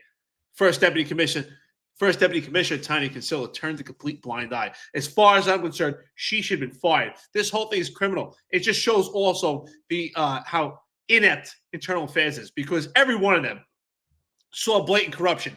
Stealing overtime is stealing money, stealing taxpayer money from the city. Clearly, that's corruption. Not one of them notified internal affairs. Internal affairs is the henchmen for the upper echelon. They protect the upper echelon while they hammer cops right now. They hammer cops that are going out there doing overtime in precincts. The integrity control officers, the lieutenants in these precincts, are being bogged down about the overtime for the failures and just blatant criminal activity that was going on with the upper echelon. This is a complete criminal enterprise. And they say it right here. You know, Patrick Donahue, you're absolutely right. EPS is still responsible for submitting OT slips for OT not performed. Yet the department will not have her accountable because she went on the lawsuit offensive. Spot on. Joey Diaz Jr. says it here. EPS is a genius. Absolutely. Again, EPS, no matter what way we think about it, she may be a victim and she may not. There's different perspectives on this. But the bottom line is she did overtime that was completely fake. Whether she wasn't at work, she was doing it for home, or she did the overtime, for booty, whatever the case is. But the bottom line is that was completely criminal, and she just walks away into the sunset. Jeffrey Madry walks away into the sunset. First Deputy Commissioner Tiny Kinsella walks away to the sunset. Everyone in this upper echelon is completely responsible. Yeah, if the people who were involved in that are still at the helm, then what have we learned here? Nothing. You know, I remember, when we first talked about that, we noted how much it seemed like she didn't know what she was talking about. And in a lot of ways, when I'm seeing this again, I'm thinking about those days when you're in high school and you're supposed to read a book, and you're just trying to bullshit your way up. You're trying to BS your way through it, hoping the teacher will never ask you deeper questions into it. And that's exactly what's happening here. But you read the back page? Yeah. Yeah, Cliff Notes, But let's talk about Paul Saraceno now. He's leaving as a deputy chief, and in the article it says that he was initially demoted. So here's the thing: he's terminated, but yet you're still keeping your discretionary rank. So it's like, did anybody really get punished for this? Really? I mean, Paul's gonna get rewarded. Everybody else is getting rewarded or kept their position, and they're now still the stewards of overtime management in the NYPD. So what have we learned here? What has changed here? What's preventing the continuation of the on-duty booty program? Yeah. Well, they don't want any bad press. I mean, that's one. Maybe we're just gonna do this. Hopefully they don't do it again. But like that's what's been put in place. We added an overtime control. What'd you add? I don't know, because we scrutinized the overtime so much. It's actually impossible to add anything. But nobody asked that question. Like, what are the new overtime controls entail? No, nobody seemed to answer that. We're cleaning up corruption. We're cleaning up corruption. So listen to this. So good guy, Mo. Good guy, Mo. Nice guy. I got good guy, Mo. I got good guy, Mo about 500 times because I posted about. That's what I heard too. Theodore Fedorov, deputy chief. If you look, he was a deputy chief at Patrol Services Bureau since January 2025. What happened in January 2025? Marjorie stepped down and Saraceno was modified. Marjorie was later suspended because feds raided his home. Right? Where did Fedorov work prior to that? Oh, that's right. He worked at the chief of department's office. So I wrote, while we're exploring the inconsistencies in the NYPD investigation and discipline, can anyone confirm if, in fact, NYPD Deputy Chief Teddy Fedorov is currently chairing the overtime committee and now scrutinizing every piece of overtime? Right? So let's just break that down. So I had a ton of people, all from the chief of department's office and from Patrol Services Bureau, and all sycophants for Teddy, saying he's a great guy. He didn't know anything about the overtime. He wasn't in charge of the overtime at chief of department's office. May be true, but he was fully aware of what the hell was happening, and nobody could tell me that he wasn't getting the overtime reports. You're going to try to tell me, a lieutenant who sent up the overtime reports to every executive in his bureau, that there were certain executives that didn't know what was going on with the overtime inside of the chief of department's office? Is anyone in reality going to believe that? Because I'm telling you right now, I know that to be false. He was dead aware of it. And if he wasn't in charge of the overtime, why is he now in charge of the overtime? Didn't the office he worked at fail miserably? Is this the guy you're going to appoint to chair the overtime committee? You're scrutinizing actual work that police officers are doing when you, under your nose, blatant corruption occurred and millions of dollars of taxpayers' funds were stolen. Stolen. You know what's great about this? What's great about this is that what you said, Marlon, they're not coming up with a plan on how to fix this. I think what they realize, here's their plan. As we go forward, in case the upper echelon, find some other booty that they want to promote or have fun with, let's find another fall guy. That's what we're going to do. We're going to have a guy that's in place that's going to sign the slips And when shit goes down, that's the guy. As long as he has over 20 years and he's a deputy chief, he signs off, he's good. He gets his full pension, and then we'll hook him up with a job. That's their plan. Because clearly, there's no plan to rectify this. We're taking the people that are responsible for the problem. I always talk about the Munchausen syndrome. The people that created the problem are now going to treat the symptoms. And you ask me, Teddy is not a good guy or a nice guy. That guy is part of the problem. Because if you didn't know what's going on in your shop, you're a failed leader. You don't have to know every minutia or every detail, but that's your shop, and you should damn well know what's going on there. And if you don't, that's a bigger problem. Where are you? Weren't we all cops at one time? You're a cop. Don't you make observations? And wait a minute. At some point in these bi-weekly meetings, you're the overhead bureau chief, right? You're the chief. That's what Tanya Kinsella said. At some point, don't you say, wait a minute, how is Epps working 75 hours a week? How is that even possible? How could she even be here present? Hey, Paul, how are we signing on these overtime slips? This is absolutely ridiculous. And I think that's their plan. Their plan is exactly what John Scola says. They're not going to fix the problem. They're just going to put a Band-Aid so they can continue to have the fruits. So some of the upper echelon could still have the booty that they want. They'll find another fall guy, and next time they'll pull the same thing. Jessica Tish. Teddy, it's you. It's not you, Teddy. Teddy, it's you. I hate to break it to you. He's got over 20 years. He's good. Yeah, this is a big dog and pony show. We'll take it. You got a good security detail. Brian Park, bro. You know how many people told me, oh, wow, he got terminated. I go, like that means anything? I put a post out there too. I said, to me, this means nothing. Means absolutely nothing. It's Jessica Tish rebranded CRT to QT, and they rebranded Paul Saraceno. He's going to be rebranded from terminated to, I guarantee it, he'll either be deputy mayor or maybe like Marlon said, head of security somewhere in Wall Street. Look out for that. Probably in about 6 months, when everything dies down, he'll resurface again. Mark our words. Yeah, and he could be deputy to Kaz as deputy mayor of public safety. Yeah, but for those of you watching, if you should be able to see the connections now. We talked in the last segment. We talked to Tramell. And we came to the conclusion that one of the conclusions we came to was the lack of police manpower in transit and how it's harming transit workers. But here you see, it apparently was okay to have gotten that overtime horizontally. But if you decide it's now being scrutinized if you're vertically walking a foot post in transit. So you see what the problem is yet? You see, we reward the people who created the problem, and now we're scrutinizing overtime for the workers who we need in places like the subway.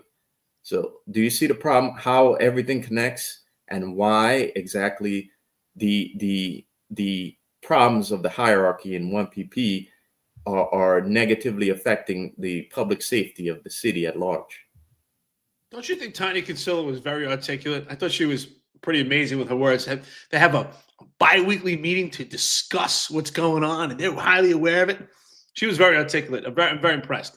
I can see why she's the first deputy commissioner. She's really doing a great job. And let's put stuff in place for overtime. And he did a great job too. Yeah, because clearly we didn't have enough stuff in place. Kaz did a great job. What's that? Kaz did a great job. Kaz did amazing. He was promoted by Rocket Fuel. I'm surprised. Shell did a great job. I'm surprised he hasn't been promoted again. How much longer till Kaz gets the next promotion? By the way, shout out to retired Detective Mike Smith, who gave the best name to Kaz Daughtry. He's the hero to all New York City agencies. So every agency's hero. That's the official name.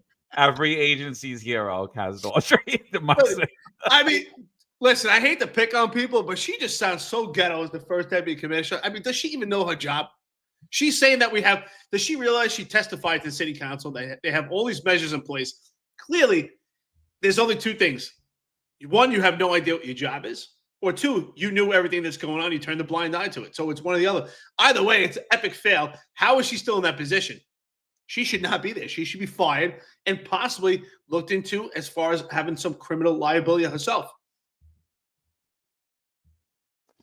Well, I listen. The bottom line is this, and people are on here saying, "Well, you don't know that they know. You got to prove intent. You got to do 100%." But what I will tell you this is, incompetence is ripe right there. I think they're so incompetent. I don't think that they're that incompetent. By the way, we know most of these people. I don't think that they're that incompetent. Some of them are that incompetent, but they turned a blind eye to it. That's the bottom line. And the incompetence is there that if this was a private corporation, I could tell you right now that if any of them worked for me in any of my businesses, I would fire them on the spot, every single one of them. I'd be like, all right, guys, appreciate your hard work. You failed miserably. You're all fired. Thank you.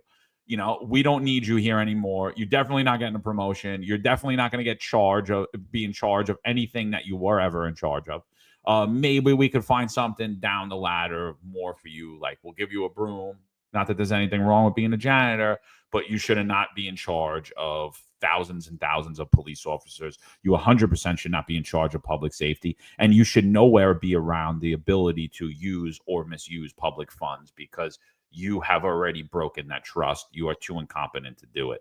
So, I mean, whatever you want to say about these people, good guy, nice guy, great girl, good girl, great girl. Okay, incompetent, should be fired. All of them. Absolutely. Every single one of them. So, like, when we're pointing out the hypocrisy of Saraceno, we're not saying, oh, Mo, you're just picking on the Italian guy. No, we're saying that you used him as the fall guy.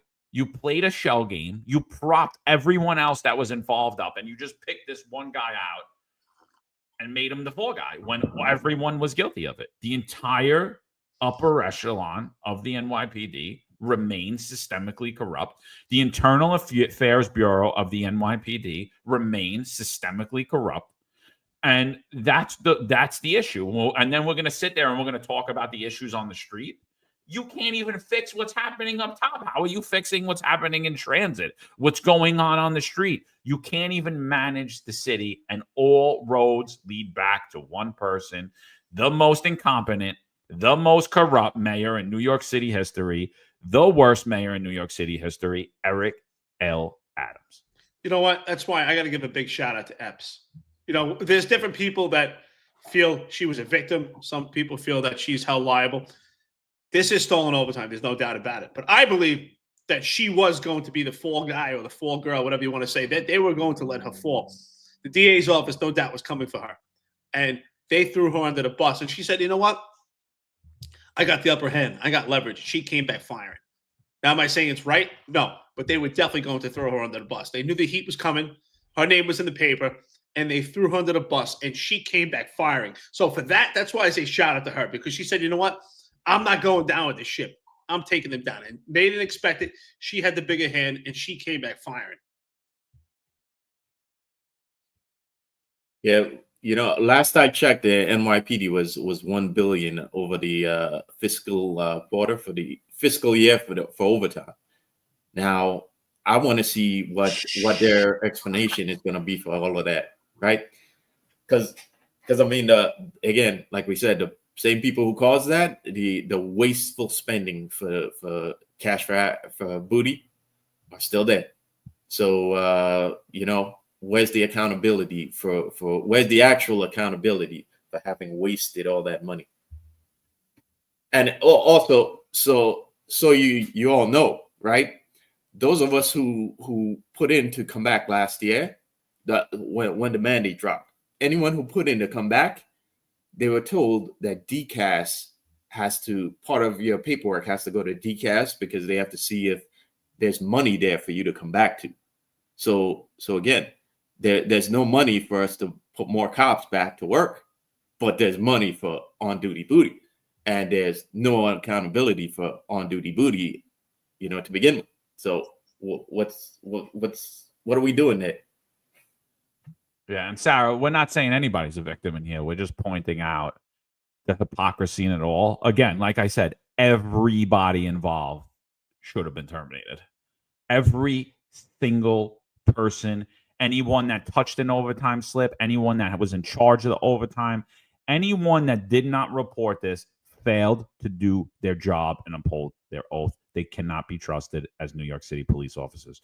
That is it. End of story. Anybody, everybody. What Eric said was that she saw that they were going to come after her, which they were going to use to scapegoat her. And that's exactly what they did. And she stood up for herself. That's it. Because again, she wasn't the highest overtime earner. And there were many all around her. And no one is talking about any of these people. None of them were suspended. None of them were terminated.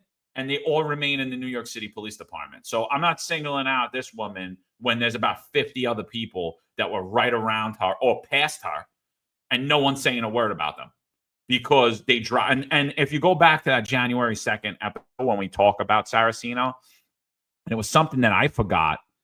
It was something that I forgot about was that at that time we were getting all of this information from 0 follower Instagram and X handles. 0 follower just made Instagram and X handles about Paul Saraceno. And I'm like, I'm not putting any of this out because this is them. This is the Crumbs team, or the at the time the Dream Team, or as I like to call them, Crumbs and Street Thugs. This is them sending information to dirty this guy Paul up because they're trying to muddy the waters and alleviate it from themselves. So we're not defending anyone. We're saying everyone involved should be terminated. Everyone involved should be under criminal investigation. Every single person. We're just pointing that out. Yeah, no doubt. Listen, I'm not saying that Epps is a hero in this. I know some people, I'm not saying she's a hero. No, I'm not saying she's a victim. I think she completely is liable for that stolen overtime, but she wasn't the only one. They were clearly trying to just funnel everything right down to her, and she was going to take everything, all the liability, all the accountability. She was going down with the ship by herself, and that's when she said, you know what? It's clearly, I don't know what she was thinking in her head, but she came back firing because she said to herself, there's no way I'm going down by myself. And you know what? She had the upper hand. And, there's a lot of people talking about, well, we all saw the video. We saw the video of her out there, of her exposing herself to Marjorie, that clearly there was a sexual relation, but I don't care. That's not what I'm saying. The bottom line is they were going to let her go down by herself. And that's how this thing got exposed. That's why they were stupid. She came back firing and said, I'm not going down by myself. You knew what I was doing. You authorized it. You gave me this overtime for booty, whatever the case is, whatever her position was, but they were letting her go down by herself. Jeffrey Marjorie wanted to ride to the sunset. Perfect.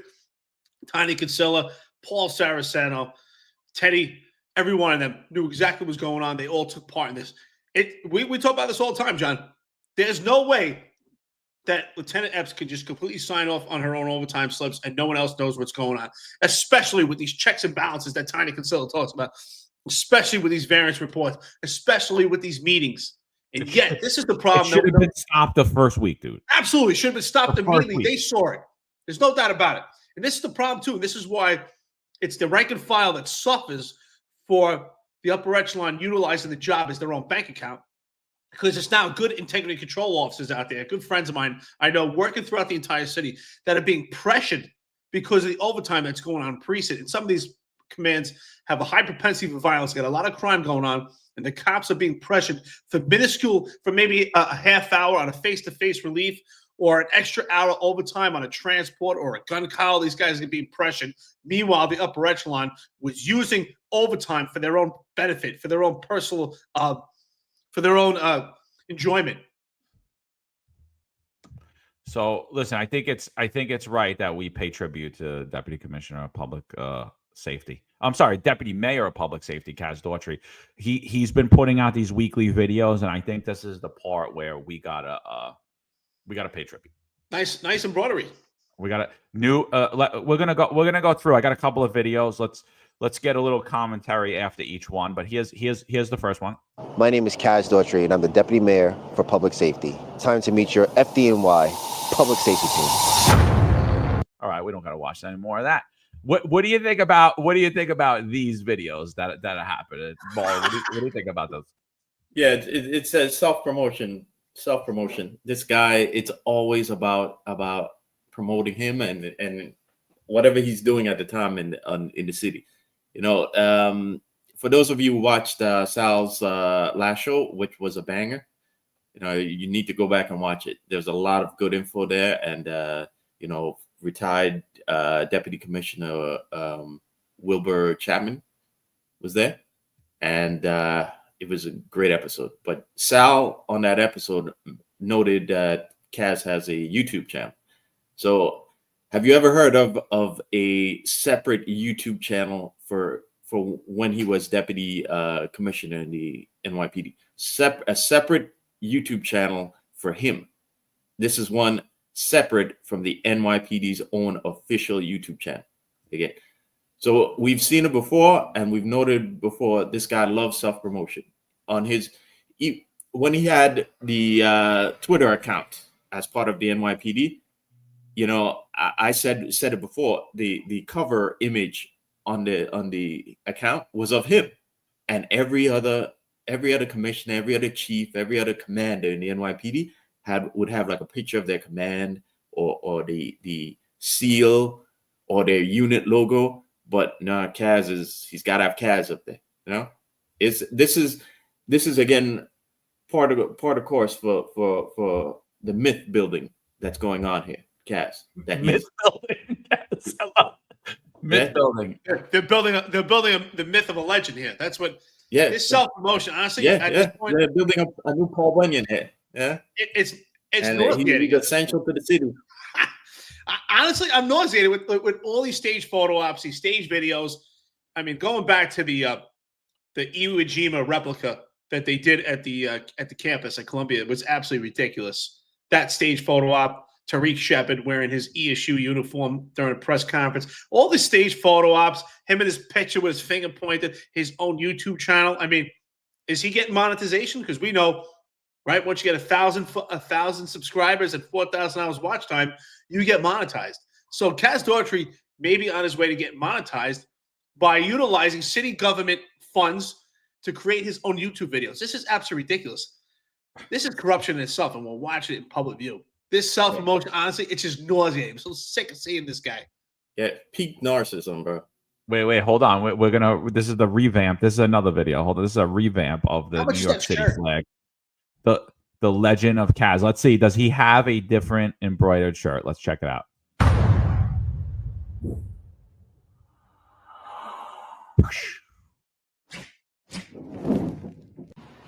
I'm Kaz Daughtry, Deputy Mayor for Public Safety, and this is your public safety team.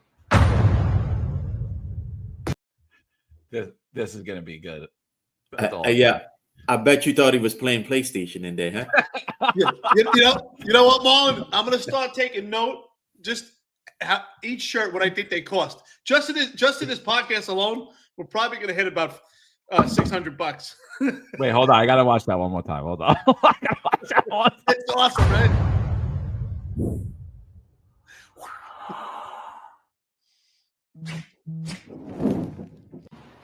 I'm Kaz Daughtry, Deputy Mayor for Public Safety, and this is your public safety team. You know what? I think between him and Charlie on the Parkway, I can have a good time. So that was a jacket. What do you think? What kind of car was he in? Do you think? It looked like a limo to me. I love how the window comes down. It's so staged. The window comes down. Kaz Daughtry. Like, you know what, Marlon, myth building. I want to see a cape on him. Like they're building a comic legend. Yeah, he's Jack Maple 2.0, bro. We got one more. How much do you think that jacket cost? Honestly. Like I said, a couple hundred each. He's got to be over six. Like we said, he's got to be over six figures. When you look at the team, they got to be spending like $1 million of tax-paying funds on embroidery. I mean, they're hats, jackets, sweaters. I wouldn't be surprised if they have like embroidery on their boots. Like like everything they're wearing is taxpayer funded. Every single thing. Here's another one. Let's see if there's a different embroidery. Let's say.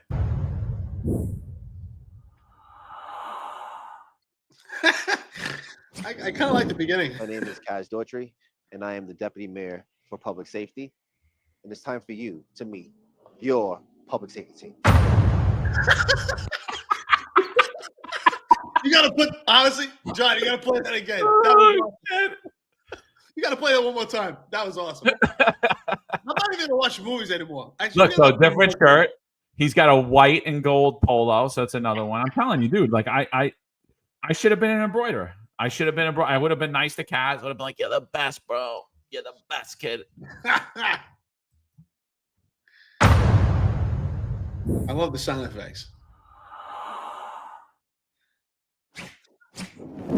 My name is Kaz Daughtry, and I am the Deputy Mayor for Public Safety. And it's time for you to meet your public safety team.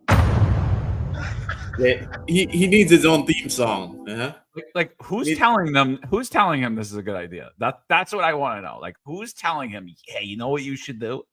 And like honestly, I don't think anybody, dude. I think this is all him, dude. You're right. It really is.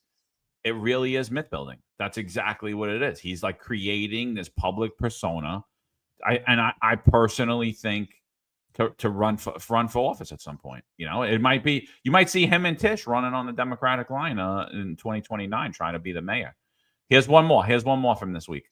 But this is going to be a great segment every week. I'm going to look forward to this every Friday. I'm actually I might only come on Fridays to do this segment, and that's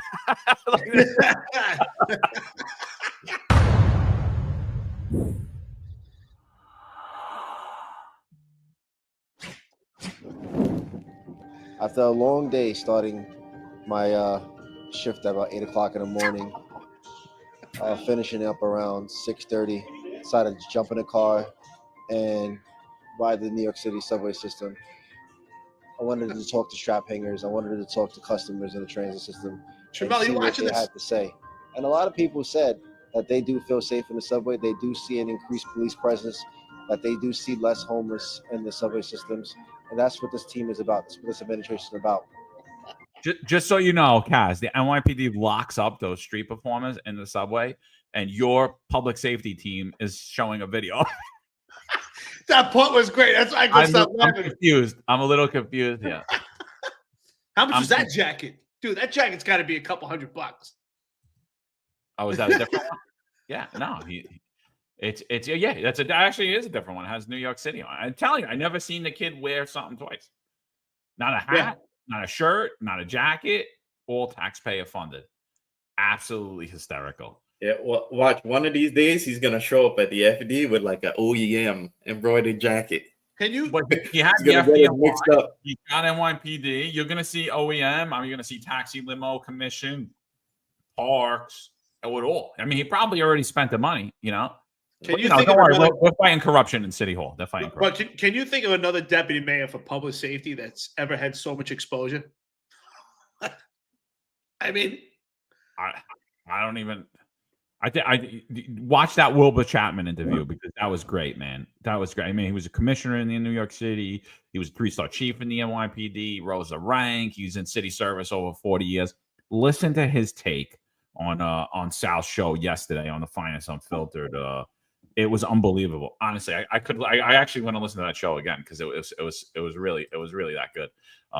I liked it. I thought first of all, I think he laid the smackdown on Adams and his whole administration, and I thought he was pretty genuine. I liked him. It was a great episode. If any of our active retired members or friends and listeners, if you haven't had an opportunity, go over to the Sal Greco show and check out that interview with Wilbur Chapman. He gives such a great insight to what's going on. I thought it was awesome. Yeah. So, all right. So this is our last segment before we get out of here. We've been going over 2 hours. So we'll talk about the SBA contract. Before we even go around about it, let's just hear what the SBA president, Vincent Fallon, had to say at the press conference. Let me first start off with thanking the mayor for keeping his promise back in January at the State of the City. He said then he was going to cut a deal with us and make sure that it was done, and true to his word, he did. I've always believed in this man, especially in fact on what it is he was going to do to correct things inside this city, and I still believe in him today. I want to thank Renee, because the two of us, I mean, we've been battling back and forth probably for the past 2 years, and everybody knows it's kind of like a little bit of a joke now. So, kudos to her. She fought very hard for the city, and hopefully she took it as what it was, and it was just us wanting to fight for our membership. I want to thank the police commissioner. From day one when she got the spot, she was right there calling me in, probably the day that she was was sworn in, she called me up and wanted to make sure that she sat down and went over what the issues were that we had. And also someone who's not here right now, I need to thank Deputy Mayor Kaz Daughtry. I mean, he was very instrumental in getting this done. And at the end of the day, there was a lot of moving parts in this, and everybody seemed to just hit stride at one point in time, and we were able to work this out. Contracts that get done very fast usually come out in bad contracts. All right, we don't need to listen to it. All right. So if you heard what he said, don't thank him. Don't thank the SBA. Kaz Daughtry and Eric Adams got the contract done. According to Eric Adams, he wasn't involved in the process. So I don't know how Kaz Daughtry was involved in the process in 2 weeks. But I heard the greatest case for why you need a new SBA president. We told you exactly what was going to play out. You were going to get nothing different. They were going to waste years of arbitration where you were basically going to get the same plan that you always got, which was what happened. And what really happened? You lost out on time. You lost out on money going into your deferred compensation, to your 457, to your 401k, to your ITHB, to your 50%. And thousands upon thousands of dollars were stolen from you in retirement, and you'll never get that back, even with the retro money. So, but don't thank the SBA president. Don't thank the board. Thank Kaz Daughtry. He got it done. Someone says, Eric S., I'm confused. Are we against Kaz because he's black or liberal? We're not against Kaz at all. We're just pointing out he appears to be a moron. First, yeah, that's a great point. And it's a point that our audience is engaged in this podcast and this platform, and your voice is important. No, we're not against him. This is not personal, but he was promoted by Rocket Fuel.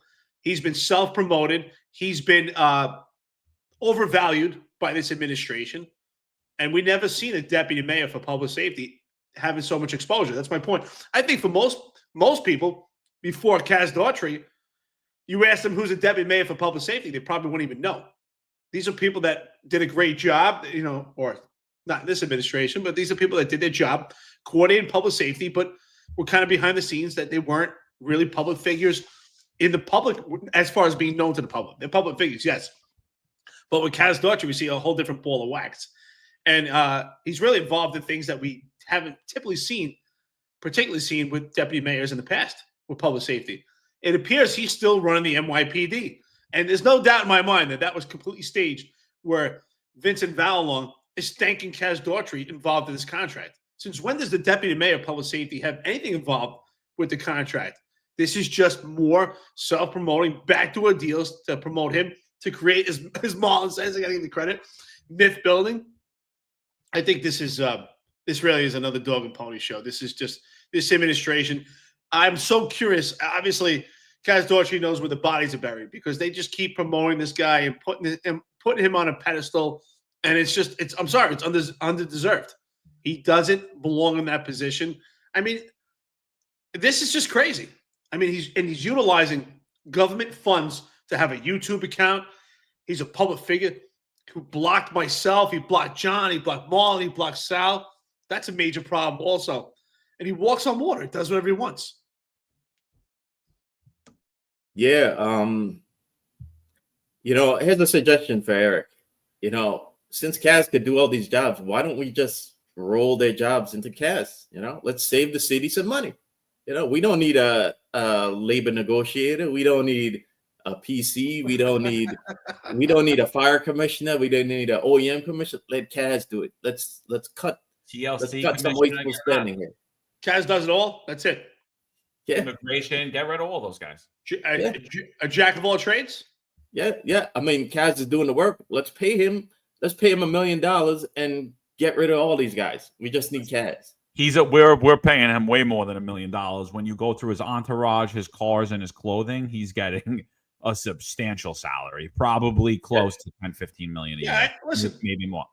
I got a problem also that, from what I heard, it's a rumor, but it's very credible, that he's picked up on a daily basis by his security detail, which I think is another problem. He has security detail. And before he was deputy mayor of public safety, that he would start his on duty, he would be present for duty from home, and first go get his dry cleaning and take his kids to school, and before he'd actually get to the city to start work. I have a problem with that. once in a while, maybe an emergency is something that kind of takes you off kilter. But to do that on a constant basis, that's a major problem. That's another abuse of police resources and city government money. You know, but Vinny, Vinny like could totally confuse me on the whole thing, because I thought it was Kaz Daughtry that got the deal done within only weeks of becoming the deputy mayor. He learned arbitration, he learned contract law, he learned how to negotiate with contracts, he learned the intricacies of what was going on in the SBA contract. So he did all that in weeks. So miracle. But then I come to find out that it actually wasn't Kaz Daughtry, and it was Sid Rosenberg. Sid Rosenberg settled the SBA contract. You didn't hear it from me. You're going to hear it from Vinny Valalong. Sid Rosenberg settled the SBA contract. Here we go. And he tells the whole story. And he's right. He's like, Sid, we got cops who live in Rockland County, live on Long Island. You wear the 12-hour shift. That's an 18-hour day. It's not even safe for the state troopers. I say, Vin, how can I help you? So last you and I spoke, you wanted to get the deal done. There was this major issue in the way. And now the deal is done, so I can only imagine that issue is no longer in the way. I didn't realize that you were so much of a big-time guy. Obviously, you are. Because this deal got done. Are you really giving me some of the credit for this? Absolutely. Really? I think everybody deserves credit for this. Especially you guys. Come on. Listen, we were fighting for this for 2 years, and we stood our ground, and we dug in. And this was about 1,275 members that were being left behind. And our job as being union leaders, and I give praise to my board, I give praise to my vice president, everybody that was involved in this. There was a lot of moving parts. You were one of them. Thank you. And you truly were a part of a historic contract, because for the first time ever, we have every single sergeant at top pay because of this contract. It was historic. It was historic. It was a historic contract, and Sid Rosenberg got it done. You heard it here. It wasn't you, Kaz. It wasn't you. At City Hall, it was you. When he got to WABC, it was Sid. Well, anyone notice how Vinny kind of like glossed over the 12-hour tours there? Yep. Sid even mentions that last time you were here, you mentioned the 12-hour tours being a hazard. Well, what happened? When you see, when I see, so those of you paying attention, there's the sergeants are now, they're basically testing out. They have a pilot program testing out the 12-hour tours, right? When I see this happening, you have to wonder where the principles are here, okay? Because weeks ago, Vinny was talking about how the 12-hour shifts are physically and mentally taxing, and how there are studies that show that 12-hour tours are hazardous and problematic, right? But apparently, those 12-hour tours aren't problematic no more, right? So I gotta wonder what backdoor deals were made, like John noted before, and Eric noted. What backdoor deals were made here that now the 12-hour shifts are being beta tested? Yeah, I think that's a great point. I mean, there's no doubt about it that these guys flip-flop in a moment's notice. Now, everyone gets credit for this contract. Now, to me, it's wild how we're just going to acknowledge everybody because we want public press. Again, and that was absolutely a great point. The 12-hour tours was a major obstacle for the sergeants. I saw a lot of opposition when it came to the 12-hour tours. I received a lot of feedback through text. People were not happy about it. But that was completely glossed over. Well, and I don't think this is, again, I'm happy for the cops who are sergeants, and there's some closure in this, but I don't think this is a win. The gap between top pay sergeant and top pay cop is $4,000, and after taxes, that's not much. And yet, I think that the gap between a detective and a cop is $8,000. Correct me if I'm wrong, Marlon. You were a detective. I think it's $8,000 in the first step, that gap to a top pay cop. So to me, this is absolutely not a win at all. Again, and they're getting yesterday's dollar today. They lost out in that window of investing. I mean, back in December, crypto had went from, especially Bitcoin, went from 63,000 to its high of 106,000. So anyone could have invested their money into crypto into that time and made some money, but they lost out on that opportunity. If they're tier 2, they lost the opportunity of 50% additional. They lost the opportunity of ITHP, which is increased take-home pay, the waiver. They lost putting more money in their 401k, 457 real estate deals. This retro is not a good idea. This idea of always being behind the 8 ball and always getting retro these contracts is terrible. It's terrible economics. But again, we're getting advice from people that have no idea what they're doing. And I feel sorry that, I think I've said in a prior podcast, it really doesn't matter if they get 12-hour tours or not, or 15-hour tours in their contract. It really doesn't, because they're so shorthanded right now. The staffing crisis affects them no matter what. That's the major problem. Why isn't Vinny saying that, hey, the problem is we don't have enough people. They're exhausted. They burn the candle at both ends. But hey, the answer to everything we hear from these unions is they're getting paid. That's the only thing I see that they touch their fingers on. They're one-dimensional, and it only comes to contracts. Yeah, I don't know, man. I was just laughing after the whole contract thing broke, after they do the press conference, because the SBA was putting out all this thing thanking Deputy Mayor of Public Safety, Kaz Daughtry, and people like, you guys got to give him props now. I'm telling you, it was him. He did it. He got it across the line. And I'm like, what did he do that he got it across the line? I was like, oh, okay. I was like, yeah. I was like, I believe that Kaz got the SBA contract settled. Like, I believe that Jessica Tisch cleaned up corruption in the NYPD. And see, John, you don't get it. I was like, if you believe that, I got something to tell you, brother. I'm sorry, not there with you. Let John, me know, you don't get let me know exactly what he did. I'd like let's like what part of the negotiation was he crucial in getting done, and who did he reach out to, and how did that ultimately get done? Like, what did it look like? How did he do it? But cops, honestly, a bunch of morons. All he is. Oh, they said it. They said it. He said it at the press conference. Like, oh, so it must be true. It must be true. And Marlon put out a post like after we, because he was the SBA president, he was kissing Adam's ass. Oh, I knew you were going to get it done. You've been so great with us. And Marlon had put out a post, and he's like, it's almost as if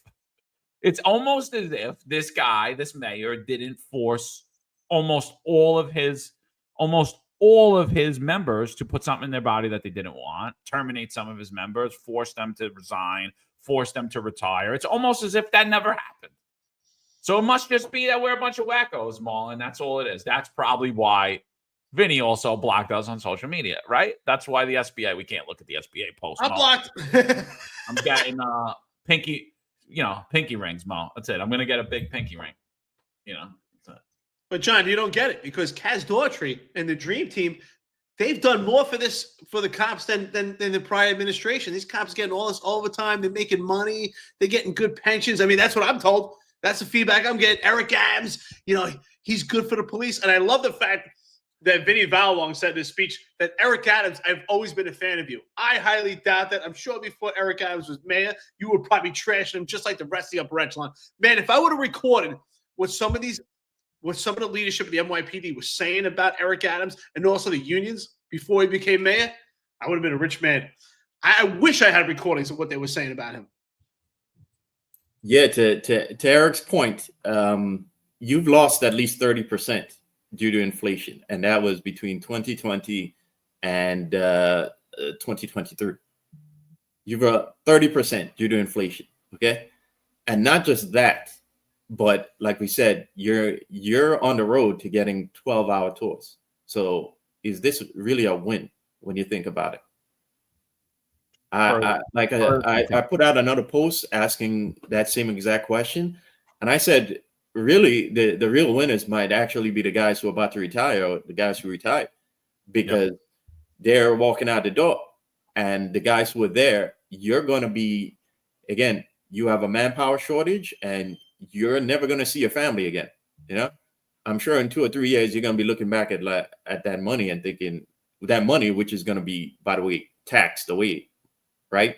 You're going to be looking at it like, man, I would rather see my family again than, Vinny just settle whatever backdoor deal they made, So again, I asked the question, did you really win here? Think about it. Yeah, and if anybody should get credit for settling the SBA contract, Rob Lukash says that he is. He'd like to thank the finest Unfiltered, too, for their help and input in the SBA contract. Let's thank everybody involved. Honestly, no one has done more to put pressure on not only the union and New York City and Eric Adams and everybody else in the Crumbs administration to settle the Sergeant Benevolent Association contract than the SBA. Then the Finest Unfiltered. We played a major role in that. So yeah, we're not thanking anybody. You guys are welcome. And and that's the end of the day. And it still sucked. And the SBA president told you clear as day that vote for somebody else. So we'll be looking to see when those elections come up. I got to focus, John. I really got to focus on that. I think the gap between top pay sergeant and top pay cop is insane. 4,000, divided over 26 paychecks a year is nothing. I mean, where's the win? But I don't see. Compared to when they were making more money than so that's where we're at. You know what I mean? All these things are thrown out of the window. So I don't blame everybody's like, oh, name the delegate. I don't remember the guy's name. I don't know his name. The guy that was saying that you can't fire someone without a department trial. I don't blame people for going on things of the past. They just don't realize that New York City's changed. Eric Adams is the most anti-labor mayor in New York City history, and he's took away worker protection and civil rights from New York City workers. And all of you guys cheered it on. And when this Christmas comes, you'll all be taking pictures with him again. So screw you. You did it to yourself. I don't feel bad for any of us. Oh, he didn't get a department trial. All right, good. Neither did Marlon. Either did I. John, $4,000 over 26 paychecks, right? For our active retired members, anybody, if you're watching whatever law enforcement agency outside the country, the NYPD gets paid on a biweekly basis. So $4,000, the gap between top pay sergeant and top pay cop on a 26 paychecks is $153 a paycheck difference from the top pay sergeant to top pay cop. That's, to me, where's the win? Am I right, Marlon? I'm pretty sure detectives $8,000 more, $8K. Am I right? I think it used to be. I'm not sure what it is because they had a contract in what year was it? 2023 maybe. So I'm not sure what it is now. I think it was 2023. I think you're right, or 2022. Yeah. But either way, I don't. Again, you're right. I mean, listen. I guess it's a win when you're working as a sergeant and you're making less than a cop. And I guess the mirage that now you're winning. I mean, $153. I just feel it's $153.84 biweekly. That's insane. Well, all the responsibilities sergeants have. Well, yeah, it's especially insane if you consider all the stuff sergeants are having to deal with now. Sergeants are dealing with the pressure from above and pressure from below. You're getting, like I've said before, I've been to a job where the young guys are just waiting around for the boss to get here. And I was getting annoyed myself because we never did that when I was on patrol. I never wanted a boss to get out his car. It's my job. Let me finish it and keep it moving, But it's different now. They expect the boss to show up and it's basically the boss handling the job. So now you got that pressure from below and you got pressure from the higher ups above telling to get to get the numbers. So for all the work they're going to have to do now to be getting paid, with that difference being 4,000, it's just ridiculous. No, you're right. It shocked me. It's funny you say that, right? And it's obviously the leadership, the way the job is designed, but it shocked me because I was a special operations lieutenant, but sometimes I would go respond to 911 calls if the lieutenant needed a break, like, hey, take a break. I'll cover you for an hour, or whatever the case is. Give the guy a break. And I responded to some of these patrol jobs, and I was shocked. I was surprised. Like, you get there, and I'm like, what do you got? And they're like, well, this guy said this other guy, I'll punch him in the face. I'm like, okay. And so how come this guy's not in cuffs, and this guy you just still talk? Like, what's going on here? And they literally were waiting for you to make the decision. So the problem, though, is it the cops? Is it the leadership? So I think it's definitely the operating protocol of the job right now, the leadership, that they're hiring cops that are meek, timid, and docile. They're scared to make a decision. And the sergeants, they're told to go to all these jobs, that they have to go to these domestics. Honestly, it's impossible right now. That's why it's sad they're making $153. It's sad. If you want to be a good sergeant, it's impossible. There's no way you could actually do all the stuff that they're asking. They have to go to every job. They have to watch all these body cameras. They have to do these community visits. I don't even know how these sergeants do it right now. And then right now with the staffing crisis, from what I hear, they're mostly working as cops too. So it must be it just must be an epic fail out there. Yeah. I think that must be the worst rank in the job right now, because like as a cop, you're getting. It was always the worst. It's true. No, you're right. You're right. Yeah, I mean, a cop's getting pressure from above, but the sergeant, you're getting pressure from both ends. You know, it's like it's becoming politically expedient to just let the sergeant do everything. You know, to put everything on the sergeant, because you can't. I mean, you're not getting the competent people, and you don't have enough cops there. So now you're getting the boss to do more and to fill in for those inadequacies that you have in the job. And it's definitely, I think, the worst rank right now. It's a tough rank, dude. You know, the motto for sergeants is the toughest job in the world. It is, bro. It literally is. Like, it's almost an impossible job if you do it properly. If you're a competent person, if you're a conscientious person, being a sergeant will drive you nuts. The sergeants that fare well, honestly, are the sergeants that don't give a shit. And honestly, I'm not gonna like the sergeants that stay the ones that they fare well because they don't give a shit. They're just like, whatever. You're right. Those guys, they could be a sergeant for the rest of their life. You're like, all right, dude. Like me, I was crazed. I did the desk like 2 or 3 times. I was a maniac. I was like, oh my God, I'm really a bad desk officer. I yelled at everybody, dude. I was yelling at the lieutenants. I was losing my shit. Like, I was like, it's too much. I was better on patrol. Just get me out there. I'll deal with the radio. I'll deal with the guys going on the jobs. I got a question for you. I'm curious because I didn't do the desk much. I was fortunate. I gotta say, I was blessed. I did anti-crime sergeant like pretty much right away. I never made all those stupid entries. Did you make all those stupid entries like patrol guide here or like the dumbest thing? I never really did it. But the times I did it, I made entries that nobody ever seen in their life. They were like, "What the hell?" I can say it now. Because I'm telling you, I was crazy because I'm telling you, it was hands down worst job and not be. I mean, it's a great job. It's a great learning leadership experience. I'm not knocking. I'm not saying don't become a sergeant. You definitely become a sergeant, right? Because you could take my worst day as a sergeant. Nobody told me what car to drive. Nobody really told me anything. You know what I mean? You're gonna have lieutenants that are idiots. Your CO is gonna bother you. End of the day, you're still the boss. You're making a lot of decisions, dude. You're making decisions that honestly people can't pull back from. So it's a great learning experience. But it's a rough job. It really is. It really is the toughest job in the NYPD. It always will be. And honestly, I say it all the time. You could get rid of captains. You could get rid of lieutenants. You can't get rid of sergeants. They really run the job. So shout out to all the sergeants out there. Yeah, dude. Honestly, that's a great point. The sergeants have a hell of a job. I never cared administratively. Like, I'm not putting these dumb entries. I remember some of the other sergeants and lieutenants were laughing. Like, did you even fill out this book? I'm like, I'm not putting these stupid entries. Like, if I ever get a command discipline, I'll take one. This is ridiculous. Let's do real police work. Let's make sure that the precinct's safe.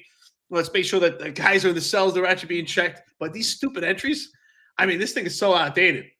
But half those entries I never even made. Like, ridiculous. And then some of the sergeants, they were so meticulous. They would write every serial number for the tasers. I would put tasers on deck. They're all present. That's it.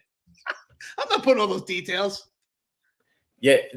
As desk sergeants, did you ever have problems when like the prior desk sergeant would like run out the door and like there would be like things they wouldn't let you know, and because I used to hear stories and I'm like, if I was the desk sergeant, bro, I'd be like angry at everybody, Well, I think, and the other thing is, but I think even as like a patrol supervisor, I would flip out on the desk when I would walk in because I would get the roll call and they'd be like, I got seven hospitalized prisoners, 2 guys around ADP.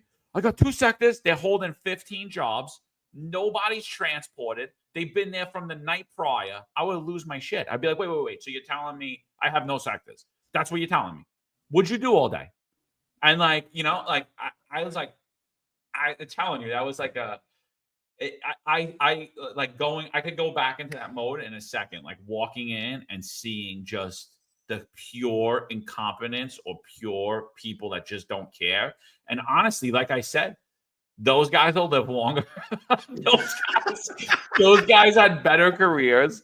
Like they just didn't give a shit, And I kind of looked up. I still look up to people like that. I'm like, how doesn't this person care about anything that's happening around them?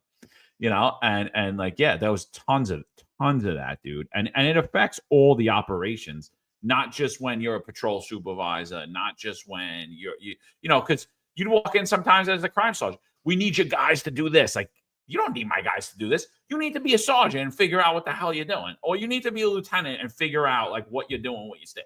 You don't need my guys for that. You need your guys to do their job. I don't need to cover your guys getting meal. No, you need to figure that out. Yeah. So there was tons of brawls. And like that's the one thing you learn as a sergeant is like immediately you think you're going into this boys club. You're not going to no boys club. You're not going. Nobody's telling you anything. If that's the case, you're lucky. Because I'll tell you, when I got out there, I was like, oh, wow. I'm like, wow, I'm really in charge of everything. Everyone doesn't want responsibility for anything that's happening on the radio, in the precinct, anything that's going on the street. And all of it falls on my shoulders.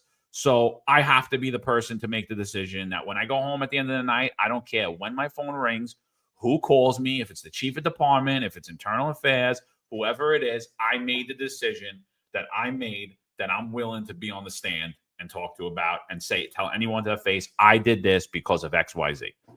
I think TC spot on here. TC, thank you for the comment. You're absolutely right. If you're incompetent, it's a blessing on the job. They expect nothing from you. If you are capable, you're screwed. That's damn right. I mean, seen my whole career. If you're competent, there's definitely more weight put on you. Yeah, building maintenance, brother. Yeah, and there were guys that were intentionally incompetent. Like there was I don't even want to name names, but there were a couple of guys that they were super intelligent off the job and they knew and they played dumb at work and they didn't have to do anything. I was like, these guys are brilliant. But I didn't want to do that. I wanted to go out there and do my job. And but for some of these guys, play dumb. And you know what?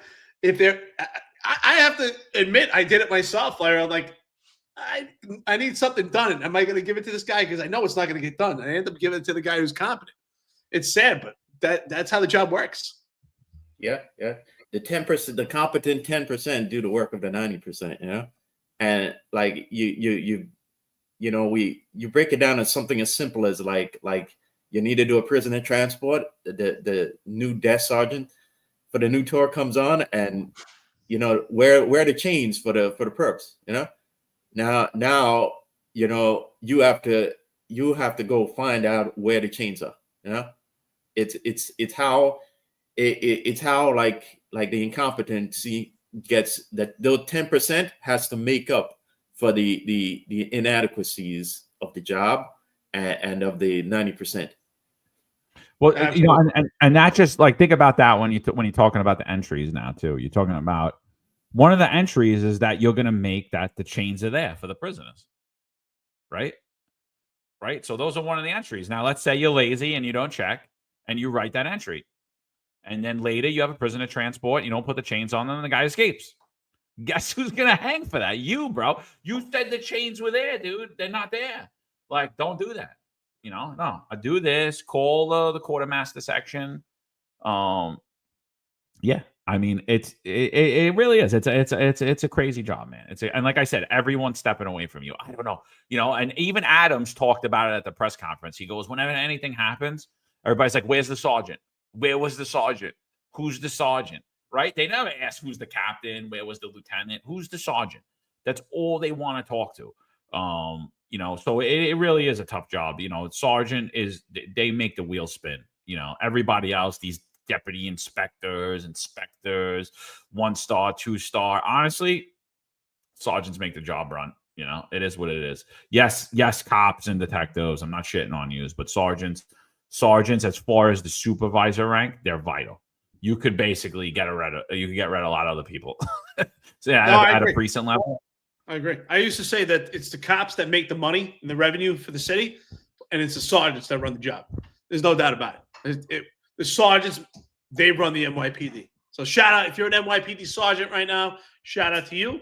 If you're actually on the list and you're about to be promoted, shout out to you. It's a whole different world. And, I give my credit to them. It's a tough job. But unfortunately, if you want to make lieutenant, you have to go that route. It's the only path forward. So you got to grind. And you're right. Sometimes as a sergeant, you kind of have to be the drunk driver. You can't let everything bother you and worry about every little thing because there's just too much for you to tackle. So I think like when you talk about those guys that didn't care, to me, they kind of have that drunk driver attitude. And that's kind of where you have to be sometimes with certain things. So shout out to the NYPD sergeants. This is closure, but I don't think it's a win. 4,000 differential between you and a top paid cop is just not enough. You deserve more. And just the last note too. I see a lot of squad guys, Mike Furia in here, a lot of guys, they complain about the sergeants when they have to make notifications because you're on a job. Here was always my motto to the squad. Too effing bad. Don't be a detective then. Go do something else. This is your job. I'm required to make the notification. I made the notification. And that's it. Your job is to deal with the missing. Now go find the missing. Bye. I don't care. You got one or two guys. Take that up with your boss. Take that up with the detective duty captain. Has nothing to do with me, dude. And so like I used to brawl with the squad constantly on jobs that they needed to be there for. That was required by the patrol guy, and they didn't want to do it. Oh, we're busy. We're this. We're that. Not my problem, dude. The same way like your problems are my problems. You know what I mean? Oh, you guys are short staffed. Too bad. It's the same thing. And like that's why I continuously say there needs to be more cohesion between the patrol and detective squad, in the precinct. I like the older format where the CO was in charge of everybody. I do. I think that's more of a better run operation than having them separate. Because how many times are you out on a job and you're literally waiting for the squad and you're like, dude, are you guys coming here? Let me know, because I'm just going to say squad not on scene, never showed up. I notified them. They took 3 hours because they were too busy doing something else. Let me know. Are you coming? Because I'm not sitting here all night. I got other things to do. I used to get them good sometimes. Handling them. Yeah, you're right. I used to get them good sometimes because you call them like, listen, we got this going on the scene. I make a notification, if you want to come out here, and they're like, oh, we don't have a boss in today. Okay, where's the boss covering the zone? And they're like, oh shit. Because there's always somebody covering. So if you're a sergeant out there, when the detectives tell you, and I'm not shitting on the squad guys. I love the squad guys, but there was some guys, they always try to use that card. If you're a sergeant and the squad's telling you there's no boss working, there's always a boss covering. So tell them to get the zone boss. Believe me, their tone will change. Yeah, it's like we said, decentralization needs to be the way. You need to decentralize the power back into the commanders in the precinct and let them run the show. Empower everybody locally. The patrol cops should be empowered to handle jobs without waiting on a boss to show up and tell them what to do. And the commanders should be empowered to allocate resources as needed and to run their command as they see fit. It's not centralizing everything at one PP is not going to make things better. And as we can see, where the city is going, it's not working. John, you got to laugh at this one. Mike Furia says, this one I always loved. You got to laugh at this. I guess I would be transporting my own prison in your command, John. No, I listen. I would always listen. I love the squad. We would argue a lot every day. We were transporting our prisoners, we transported the squad prisoners. I didn't think that you guys needed to do that. And I'll tell you, a lot of detectives wanted to transport their own prisoners. I know when I made arrest, I always liked to transport my own prisoners. I didn't like that chain of custody leaving me. I wanted to know they made it down to central booking and they were good and nothing happened. They didn't pick up anything on the way in between or anything like that. So no, I never held a grudge, dude. I never did, because I understood, things are crazy. We're all falling behind the scene. We all got a million different things that we're concerned with, and the job just piling it on, and it's just piling on. So I was never like that. You gotta laugh. We were transporting the squad. John, did this ever happen to you? This happened plenty of times. They catch a guy for robbery, and then the squad has a guy for a pattern or maybe some other robberies, and they haven't put out the I-card yet. So if any anyone outside the NYPD, an I card is an intelligence card, meaning that the person is wanted or as a suspect in a case. And so they haven't released that information yet. And the next thing you know, and Marlon, you definitely can agree on this. You got my guys would drop the online. Next thing you know, it's like 6 online arrests get dropped for this guy. They never tell you anything. And all of a sudden that call comes. They're like, can you guys print them? Yep. Facts, bro. Facts. Like, yeah, all right. Oh, yeah. And can you transport them too? I'm like, you want to talk to them? Oh, yeah, we'll talk to them at Central Booking. Yeah. Yeah. Who are you? What unit are you in? Huh? That was a good time. Yeah, Furia says, now you can clone the prince. Yeah, no, that's definitely, you're right. Good times. But yeah, I had a good relationship with the squad guys. They were always good, but I'd always laugh at that stuff. All right, we got you. Okay, what do you owe us now? No, I had a great relationship with them. But it was a love-hate, you know. They'd be like, this monkey. I was always cop sergeant, you know. That's just how it was, you know. Gary's a big fan of me and building maintenance. I don't know who you are, Gary. It's all right. It's okay. I'm not squad material. I wasn't. It is what it is. John, did you have embroidery? Did you have like building maintenance section shirts? No, but you know, it's a shame though. You know, like people like really get hard up on like on a lot of crazy stuff, dude. I had bought a T-shirt for a member of service who had passed away, unfortunately, and he was a detective. So the T-shirt had a detective shield on it, right, and his shield number, and I had posted a video, and I guess it was just in the background, and like the detective shield was there. And people are like, you weren't a detective. You can't wear that. And I was like, oh my God. It's like, it's a memorial T-shirt. Like it was getting, it was I actually had people saying like, are you fronting that you were a detective in Florida? I'm like, I don't know, but I don't know why I would do that because I was 2 ranks ahead of a detective. So if anything, if I wanted to buff out, I think I would be wearing a lieutenant shirt, right?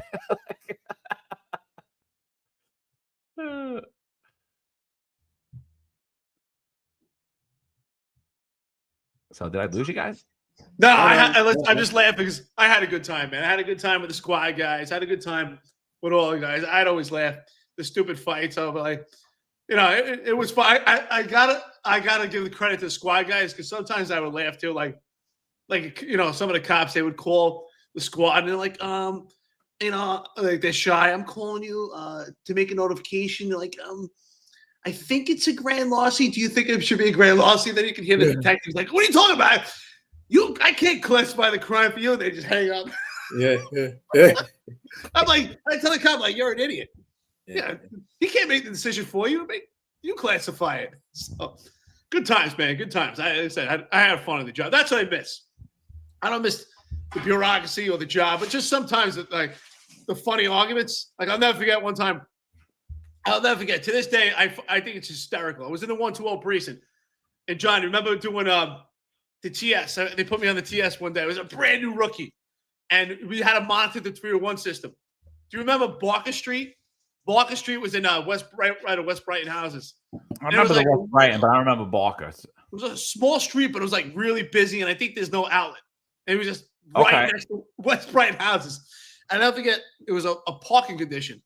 And I didn't know. I was a brand new rookie, right? So I was on the 301 system, and I called the sector. I tell the sector to call. I think it was like Sector Adam. It was these 2 crusty old cops. And I told them about the parking condition. Dude, I couldn't stop laughing. They were like, are you effing kidding me? You call about this stupid parking condition? You know what goes on there? They're like 90 yellow. Hung up the phone. I couldn't stop laughing. I got abused. It was hilarious. So good times, man. That was it was fun, man. We got abused, but it was fun, right? I don't think the cops do that anymore. I think they're all nice to each other now. Oh yeah, I used to brawl and rest in peace to Detective Joe Solomon. He was in the 6-6 squad. We used to brawl all the time, but we really did have like a good relationship. It wasn't like if people seen us talking to each other, they'd be like, these guys hate each other, but we really didn't. Like, it was like, but I remember I called him one time for a missing. I'm like, yeah, we got a missing over here, kid. They haven't seen him in 3 days. He's like, boss, it's not a missing. It's an emancipated child. I'm like, Joe, I just start cracking up. I'm like, what are you talking about? He's like, it's an emancipated child, boss. That's not a missing. They're allowed to do it. And I'm like, I was crying. I was like, all right, that one was a good one, Joe, but come out here because it's a it's a miss. I said I'll give you that one, but it is what it is, you know. But yeah, so rest in peace to Joe Solomon. And like those are the stories I'm telling. There was never like real hate. It was like love, you know. And I was very sad to hear that Joe passed. Great guy, funny guy. He used to break my balls all the time, and I in turn broke his balls, you know. But it like overall, I thought we had a great working relationship, and I loved, like, even though, you know, I'm telling stories where we went back and forth with each other. I loved working with all the guys. There was never anybody that I was like, oh, I can't stand that guy, you know. So, but yeah, funny bastard, emancipated child, boss. Come on.